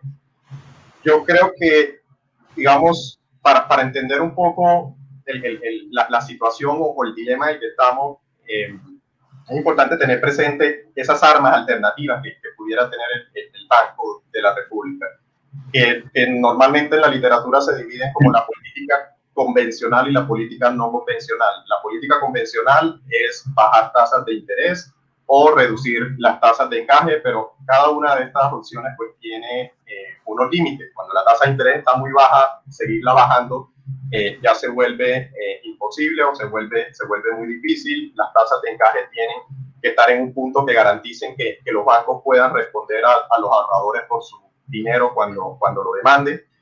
Entonces, bueno, ahí es donde aparecen las políticas no convencionales, como la expansión cuantitativa que aplicó Japón en el 2000, que utilizaron los grandes bancos centrales del mundo en la crisis financiera global, y la que han venido utilizando los bancos centrales de todo el mundo, incluido Colombia. Colombia ha utilizado expansión cuantitativa consistente en comprar de manera permanente títulos de deuda pública, títulos de deuda privada, con el propósito de inyectar liquidez a la economía, pero también garantizar el correcto funcionamiento en mercados importantísimos. Por ejemplo, el banco ha comprado 12 billones de pesos en títulos de deuda privada, es decir, deuda de los bancos comerciales, particularmente CDT, y lo hace con el propósito de inyectar liquidez, pero lo hace también precisamente para poner a funcionar de mejor forma un mercado clave para la captación del sistema financiero. De forma similar, bajo la misma lógica, también ha intervenido en el mercado de deuda pública, comprando títulos de deuda pública de manera permanente. Eso también inyecta liquidez, pero tiene el otro beneficio adicional de que genera unas mejores condiciones en el mercado y que le permitiría eventualmente al gobierno financiarse por esa vía, emitiendo títulos de deuda pública, y que, digamos, los distintos actores, el sistema financiero, los fondos de pensiones y eventualmente actores externos pudieran financiar al gobierno. El tema está en que esto también es emisión. Lo que ha hecho el Banco de la República hasta ahora es emisión, y la emisión tiene los riesgos inflacionarios que todos conocemos. Sin embargo, hacer compra de títulos de deuda pública en el mercado secundario es una medida que no es tan costosa, porque si eventualmente cuando se recogen esos títulos de deuda pública y se da más liquidez, se logra que el gobierno eventualmente logre financiarse nuevamente a través de la emisión de títulos de deuda, pues lo que está diciendo es que el mercado tiene confianza en esa capacidad del gobierno para cumplir con sus obligaciones. Y ahí es donde puntualmente juega un papel fundamental la reforma tributaria, porque precisamente esa es la que va a dar un poco la garantía de que el gobierno va a poder, años venideros, poder cumplir con esas obligaciones.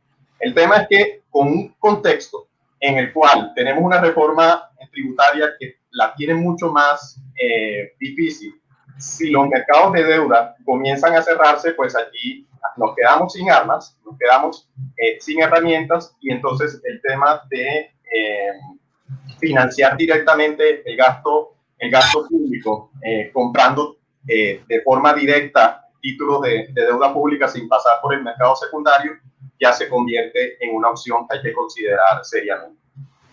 Riesgos, los mencionó el rector, los mencionó Iván, pues puede generar inflación, digamos que, pues, por supuesto, porque se está emitiendo dinero, pero también hay que tener presente de que este tipo de medidas normalmente se relaciona en la historia con estados en quiebra, y eso pues puede hacer perder la confianza en la moneda, generar depreciaciones grandes, y por esa vía generar más inflación. Ahí hay otro canal que puede contribuir al tema de la espiral inflacionaria. Hay defensores de esta idea que dicen que, bueno, ya se ha hecho emisión, no se ha generado efectos inflacionarios importantes, porque precisamente estamos en una crisis muy severa y que de hecho hay más riesgo de pronto de deflación.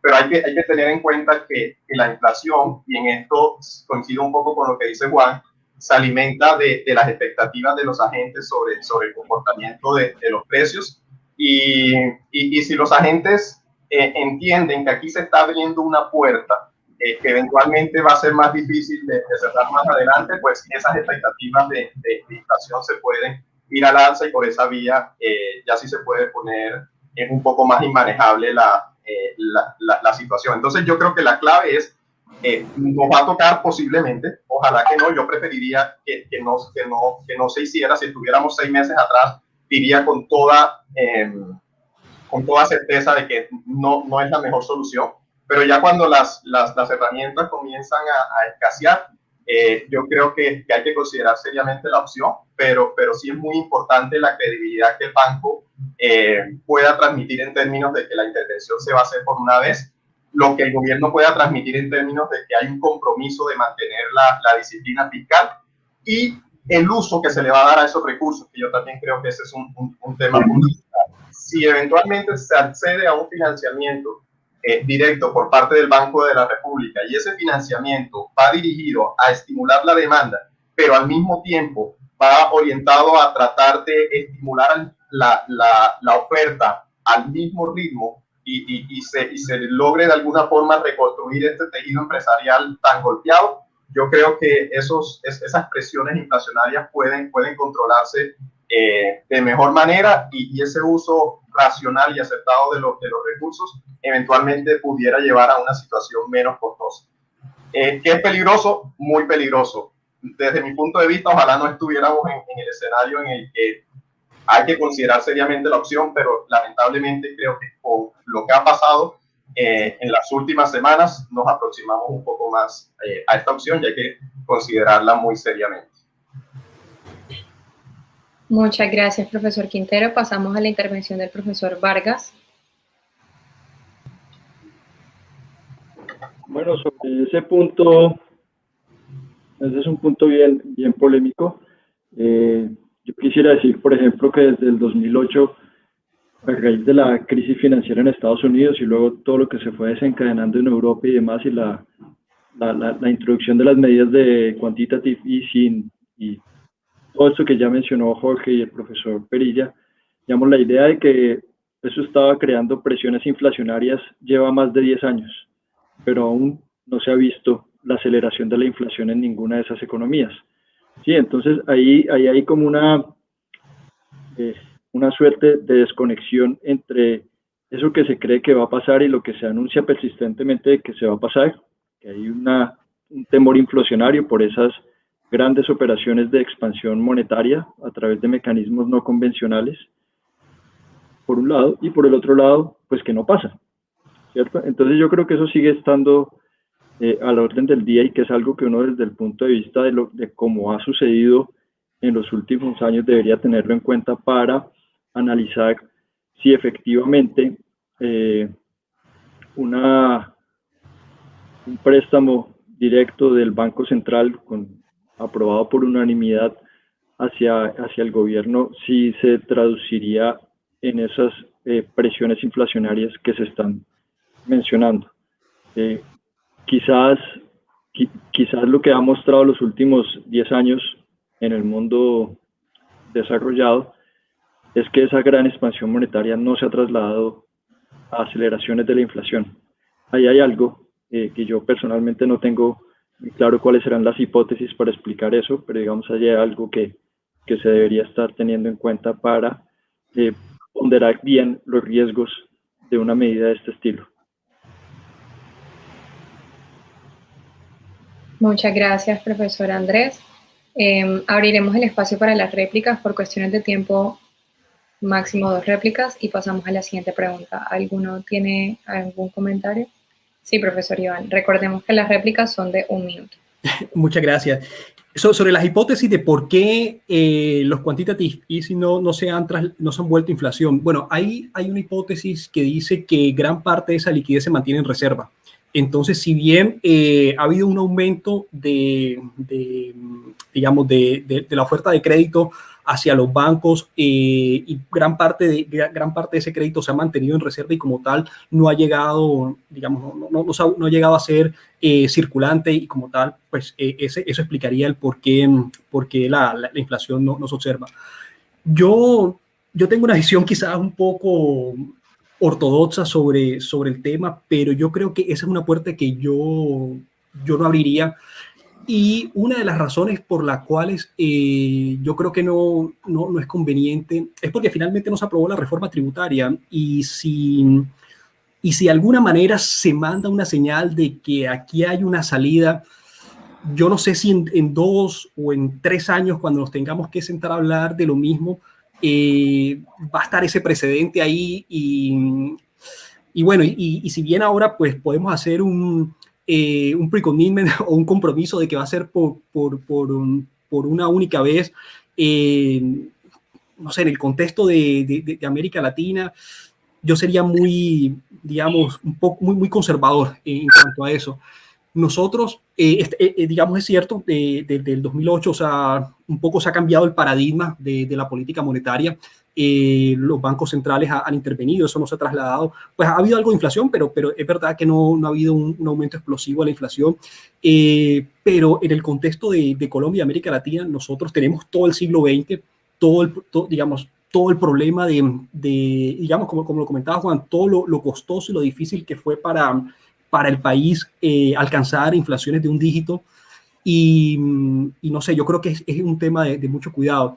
Yo, digamos, pues pienso en Walter Bagehot, que, digamos, es como el padre del central banking, digamos, fue como el primer economista que a raíz pues, de las crisis financieras del siglo XIX desarrolló una teoría de por qué el Banco de Inglaterra debería servir como prestamista de última instancia, y digamos, en eso estamos todos de acuerdo. En un momento donde se cierra la liquidez, el Banco Central tiene que intervenir, pues tiene que intervenir pues con todo, pero yo creo que la política monetaria es algo que es una política para un poco para mitigar el ciclo económico, o sea, es una política contracíclica y tiene que verse como eso, o sea, como algo para que en un momento determinado, cuando se saque eso de la caja de herramientas funcione bien, pero esto no puede pasar a ser algo permanente, y yo creo que ese sí es un riesgo muy importante. Bagehot decía, en el momento de crisis, el Banco de Inglaterra tiene que actuar como prestamista de última instancia, pero esa actuación o ese crédito tiene que hacerlo con altos intereses. ¿Y por qué hacerlo con altos intereses? Bueno, porque se crea el problema de riesgo moral.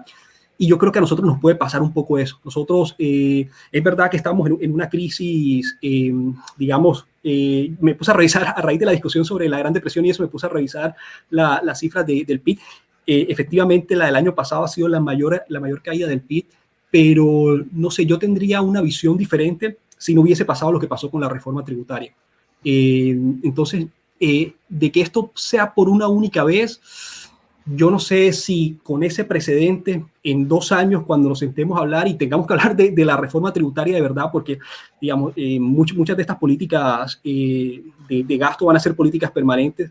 Yo no sé si con ese precedente ahí, y nuevamente en el contexto de América Latina, pues nosotros tenemos países cuyos bancos centrales perdieron su credibilidad, pues el caso de Argentina. La historia de inflación y de hiperinflación del siglo XX en América Latina es una historia muy complicada, y yo creo que en ese contexto yo esa puerta le pondría un candado y la cerraría.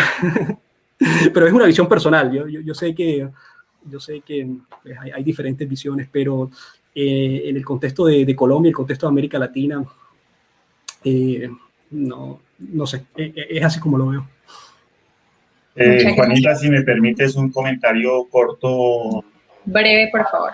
Claro. En la hipótesis de que el quantitative easing no ha tenido efectos inflacionarios porque el mercado financiero los mantiene como reserva, es la tesis finalmente de que la política monetaria resulta inefectiva si no está coordinada con la política fiscal.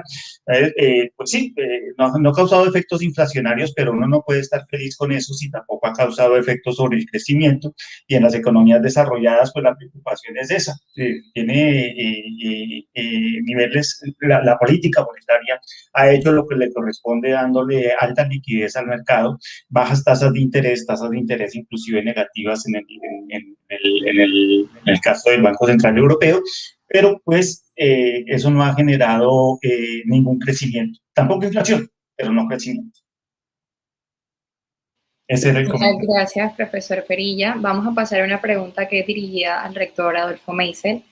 Esa pregunta dice: ¿qué tipo de política fiscal y monetaria serían pertinentes para aplicar para incidir en los niveles de producción, las altas tasas de desempleo y niveles de precio que afronta el país en estos momentos? Bueno, pues, ahí el dilema es que, miren, este es digamos, ¿qué es lo que le dice a uno el libro de texto? El libro de texto le dice a uno, trate de tener una política monetaria muy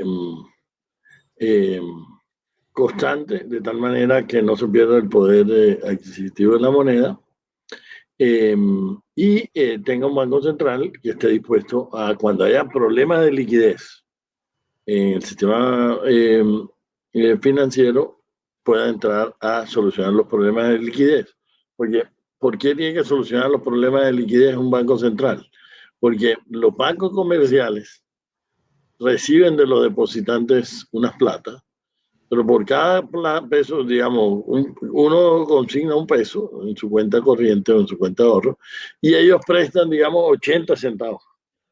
Entonces, si todas las personas que tienen plata en el banco van a cobrar a la vez, porque hay un pánico por cualquier cosa, su peso, pues no, ese peso no está, porque ese peso está prestado o está invertido. Entonces, para eso se necesita un banco central. Es un problema de liquidez, entonces el banco central le da los 80 centavos, cobrándole un interés, y el banco soluciona ese problema.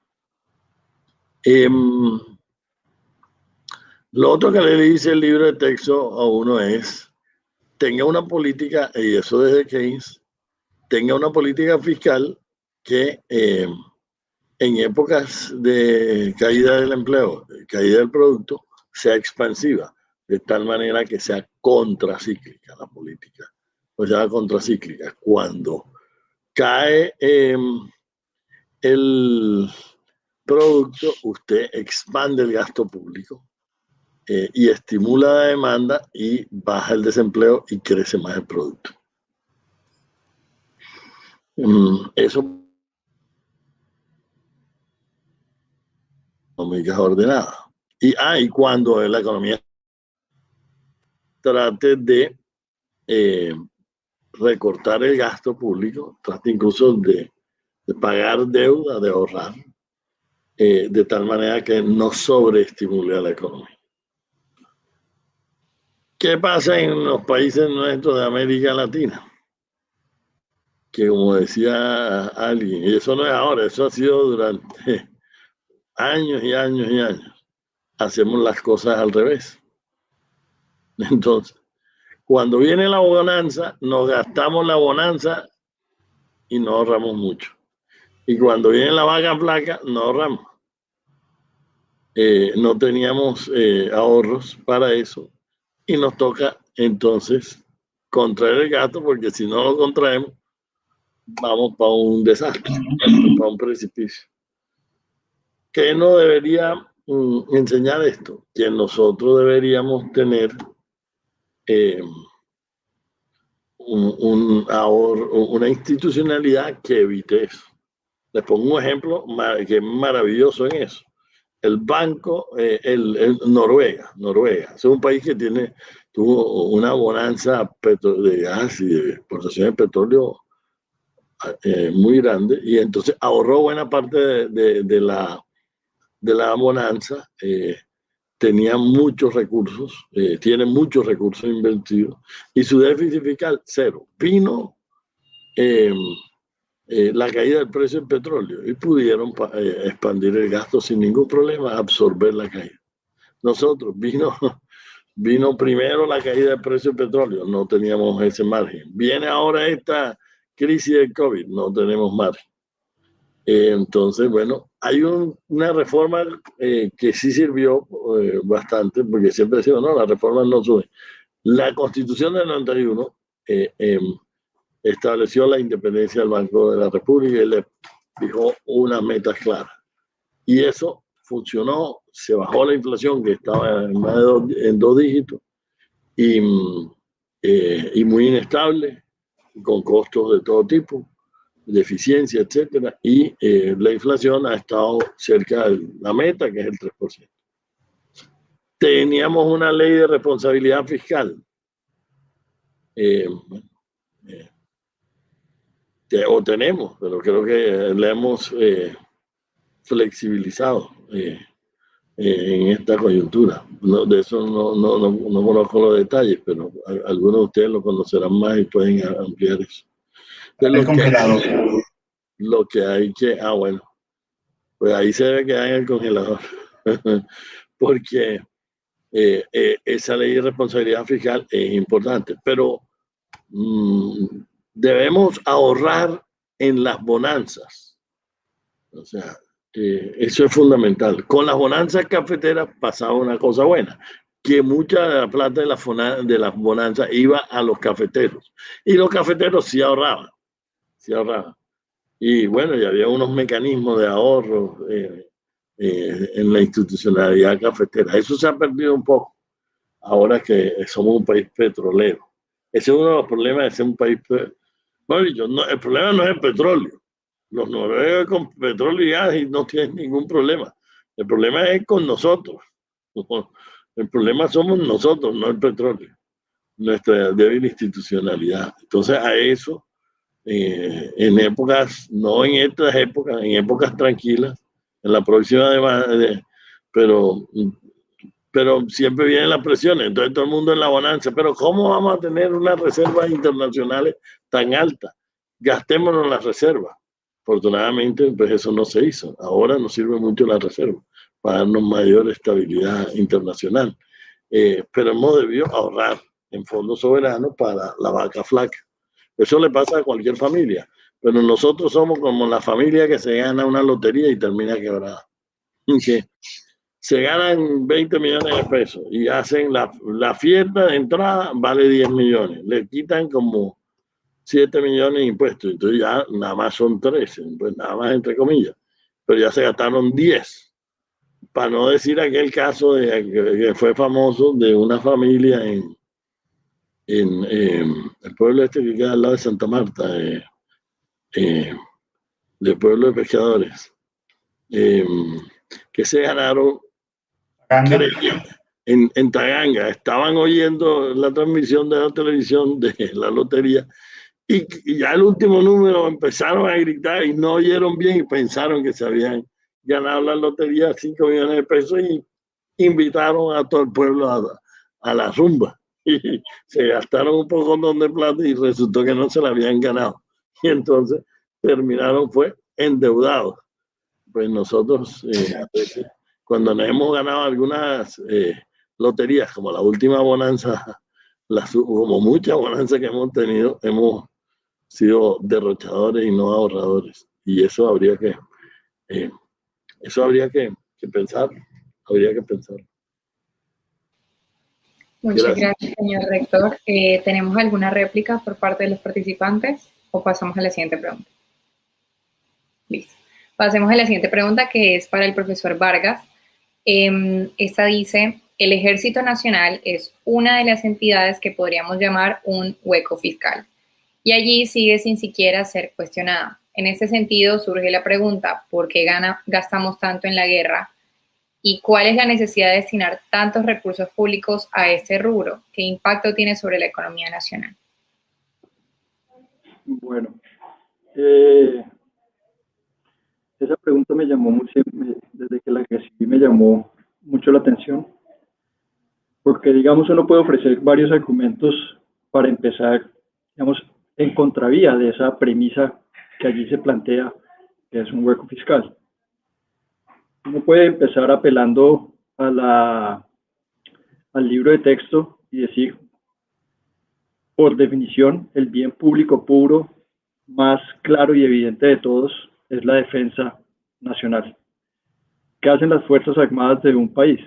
Básicamente, en términos económicos, sería el servicio público de defensa nacional, ¿cierto? No hay manera de que ese servicio sea prestado de forma privada ni provisto por el mercado. Ahora, uno podría considerar un Estado sin una fuerza armada que defienda la soberanía, la integridad territorial, la amenaza de agresiones externas. Es bastante difícil pensar en eso, ¿verdad? Uno puede decir que en la actualidad hay muy pocos países que no tienen un ejército en pie. Uno se encuentra con el caso de Costa Rica o se encuentra con el caso de Panamá, y luego un montón de islas o de países pequeños, el Principado de Mónaco y demás. Digamos, pero por ejemplo, si uno mira Costa Rica, Panamá, la ausencia de un ejército en este momento es posterior al origen de ese territorio como un país, ¿cierto? Esa unidad política posterior como un país. Entonces, digamos, y si uno mira la historia, y quizás el rector nos puede hablar un poco más de eso, casi que el surgimiento de los estados ha estado acompañado de la guerra y en consecuencia de una fuerza armada en pie. ¿Sí? Entonces es prácticamente inseparable la idea del Estado de la existencia de una fuerza armada en pie. Hay algunas pocas excepciones, pero como les digo, son hechos que son posteriores a la existencia del país como tal, y que además para la protección de su soberanía tienen también alguna fuerza que utilizan para defender sus fronteras y para controlar la seguridad interior, y a través de acuerdos con otros países para protegerse en caso de ser agredidos por otro país, ¿cierto? Entonces, digamos, en ese sentido mismo, la existencia de unas fuerzas armadas es prácticamente inseparable de la existencia del Estado. Dicho esto, entonces la pregunta sigue, bueno, ¿por qué gastamos tanto en guerra? Los estimativos del gasto militar en Colombia son del orden del 3.3% del PIB. Eso es, digamos, se compara con el resto del mundo, es elevado. Para el resto del mundo el gasto, digamos, si uno coge el mundo como un todo, el gasto militar como proporción del PIB es del orden del 2.2%. Entonces uno diría, sí, claro, pues en Colombia se gasta proporcionalmente más en el gasto militar que en otros países. Indudablemente, en el caso de América Latina, eso también es así, pero pues Colombia también tiene una historia de conflicto y confrontación y amenaza a su seguridad interna bien prolongado. Entonces, pues, ¿por qué tenemos esa situación? Pues por nuestra misma historia. Aún así, si uno mira los datos del presupuesto general de la Nación, uno se encuentra que el gasto en seguridad y defensa más el gasto, o sea, lo que es el componente de seguridad y defensa, más el gasto de policía, ¿sí? Justicia, seguridad, defensa, todo eso da alrededor del 3% del PIB, el 3% del PIB en el presupuesto general de la Nación. El gasto en educación es del 3% del PIB en el presupuesto general de la Nación. El gasto en salud es del 3% del PIB en el presupuesto general de la Nación. El gasto en pensiones es del 5% del PIB en el presupuesto general de la Nación. Entonces, sí, Colombia gasta más que otros países, tiene una historia que lo justifica, no quiere decir que no podamos cuestionarlo, pero no es cierto decir, digamos, no es un hecho, no es fáctico, no es correctamente fáctico decir que Colombia gasta mucho en el aparato militar y que por eso gasta muy poco en educación. De hecho, los datos del presupuesto general de la Nación muestran que son 3% seguridad, defensa y justicia, 3% del PIB en educación, 3% del PIB en salud, 5% en pensiones. Ahí quizás hay una discusión desde el punto de vista del gasto más importante que la que tiene que ver con la financiación de las Fuerzas Armadas. Muchas gracias, profesor Vargas. Por cuestiones de tiempo no vamos a hacer réplicas en esta pregunta para poder pasar a una pregunta que es muy importante para todos los presentes. Esta va dirigido a cada uno de nuestros panelistas y es ¿cuál es el papel del economista ante las coyunturas como la que ahora atravesamos? ¿Debemos limitarnos al diálogo y las propuestas o podríamos tomar acciones que generen mayor impacto? Les recuerdo el tiempo de la respuesta y comenzamos con el doctor Meisel. Gracias, gracias. Me repiten la última parte que no entendí del todo. Claro, si debemos limitarnos al diálogo y proponer o si podríamos tomar acción que genere algún impacto. Bueno, hay que proponer son acciones. Bueno, yo creo que el papel de los economistas debe ser pedagógico. Y en eso nuestra profesión ha fallado en estos tiempos. No nosotros necesariamente, pero la profesión. Yo lo que haría un llamado a la humildad. A la humildad porque claramente ha habido una falla de miembros competentes técnicamente de nuestra profesión que no fueron suficientemente pedagógicos. Lo segundo que yo llamaría es a que no limitarnos los economistas a mirar el país, el problema económico simplemente muy centrado en la esfera económica, sino que tenemos que ver la totalidad de la sociedad.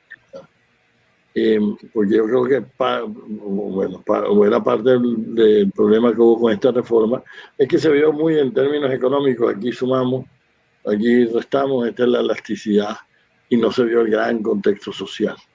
No se valoró, no se tuvo un buen olfato en ese sentido. Y eso fue, pienso yo, pues contraproducente. Entonces, yo creo que el papel fundamental debe ser ese, a los que estamos en la academia: proponer, discutir, explicar, y pues los que están en el gobierno, pues sí, implementar políticas. Muchas gracias. Gracias a usted, señor rector. Pasamos a Andrés Vargas. Bueno, pues yo diría que más que en el caso personal, pues más que como economista, en el rol de educador, es promover la discusión y la formación de opiniones razonadas sobre situaciones tan complejas, ¿verdad? Entender que el mundo no es de antagonismos evidentemente claros, un blanco y un negro, sino que el mundo es difícil de entender, a veces incomprensible, y que el uso de la razón es quizás lo que nos ayuda a navegar mejor en estas situaciones en las que estamos. Entonces, en ese sentido, creo que esa es como la responsabilidad que uno tiene, y que a través de la formación ya en el ámbito, cuando uno es estudiante y después se gradúa, pues que tiene que hacer ejercicio de esa capacidad de razón que adquirió durante su formación, y de esa manera contribuir en la deliberación pública de forma razonada, pacífica, empática, a construir opciones frente a todas las controversias que tenemos y que seguirán existiendo. Muchas gracias, profesor Andrés Vargas. Pasamos al doctor Perilla. Gracias, Juanita. Yo, de acuerdo con lo que ha mencionado el rector y el profesor Vargas, yo añadiría que, aparte del papel pedagógico del economista, uno como economista lo que puede hacer es incentivar una discusión. Es bien famoso que cuando uno tiene dos economistas tiene tres opiniones diferentes, pero el hecho de no estar de acuerdo no quiere decir que no se pueda discutir, pero que esa discusión sea razonada y pacífica. Y sobre todo me parece importante que lo que ha fallado actualmente pues sea pedagógica y llegue a consenso, ver la posición del otro, un poco de sensibilidad social, más allá de los tecnicismos que podemos aprender como economistas, porque la parte técnica muchas cosas pueden funcionar, pero en la parte social tienen un costo enorme. Muchas gracias, profesor Perilla. Pasamos al doctor Iván Luzardo. Bueno, muchas gracias. Yo, digamos, estoy de acuerdo con lo que se ha mencionado, con lo que ha mencionado el rector, con lo que ha mencionado Andrés, con lo que ha mencionado Juan. Yo añadiría, o digamos, pondría un poco, recalcaría lo del tema de entender. Yo creo que ahí pues, es algo en el que nosotros podemos aportar. La economía va más allá digamos, de un entendimiento meramente cuantitativo de una realidad, de un fenómeno. Yo pienso que las preguntas de fondo que aparecen está en realmente pues entender cuáles son los incentivos de los agentes económicos, cómo los agentes toman decisiones, y en ese tratar de entender los incentivos y tratar de entender cómo las personas toman decisiones, yo recalco pues algo que dijo el rector, que es entenderlo siempre en un contexto más amplio, y digamos lo que ocurrió en el país en parte nos enseña eso, ¿no? Que las situaciones hay que aprender a leerlas, no solamente en abstracto, sino también leerlas en un contexto, digamos, un contexto particular. Y en eso yo creo que nosotros como disciplina pues podemos aportar en eso. Yo creo que ahí tenemos un rol importante en, como decía Andrés, construir discusiones razonadas, basadas sobre hechos, y ahí es bien importante. Yo quería cerrar con, como digamos, yo dentro de la economía me dedico a la parte de historia económica.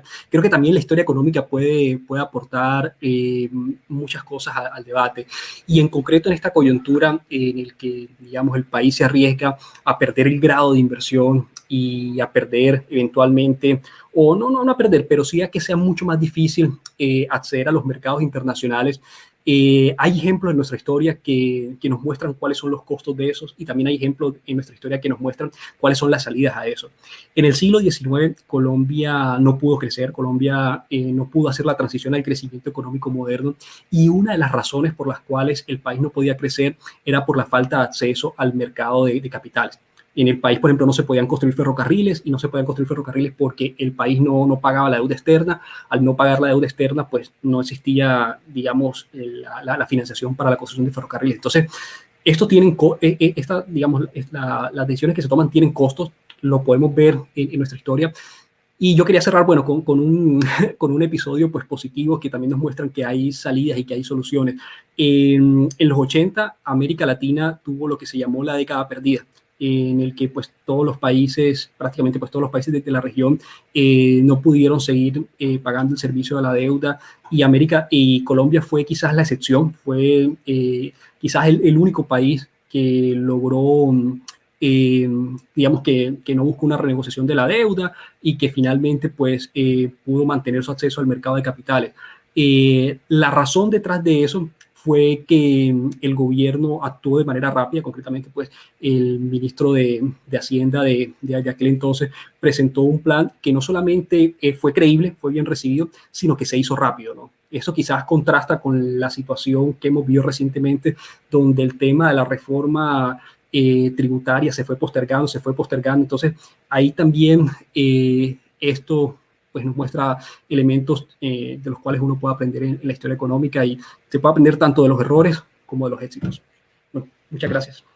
Muchas gracias a usted, profesor Iván. Pasamos finalmente al doctor Quintero.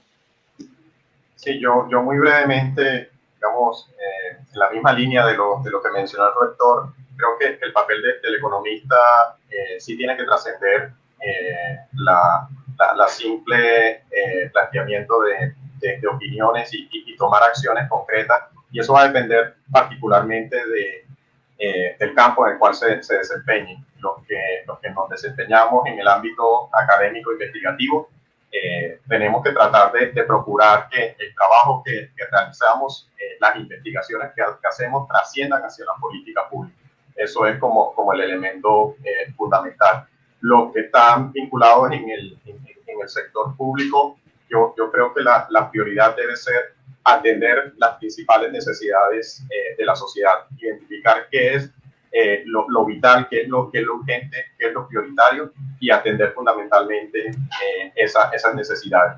Y los que están vinculados desde el sector privado, pues también tener un poco de balance entre los objetivos del sector, los objetivos personales, los objetivos privados, con los objetivos ya generales de la comunidad, y tener un poco más de responsabilidad social empresarial, pensando en el bien común. Muchas gracias, profesor Quintero, y a todos ustedes. Finalizaremos el evento en estos momentos. En nombre del Grupo Ágora, queremos agradecerles a todos los invitados, estudiantes, profesores y público en general por siempre apoyar nuestras iniciativas. Esos espacios donde ponemos en contexto lo aprendido en el aula y nos encontramos con diferentes puntos de vista son los que nos enriquecen como futuros profesionales del país. Esperamos volverlos a ver en un evento futuro. Hasta luego y muchas gracias a todos. Muchas gracias. Muchas gracias. Gracias, Juanita. Gracias a todos. Buenas noches. Buenas noches. Los siguientes contenidos de Uninorte Co. te pueden interesar. No olvides suscribirte a nuestro canal.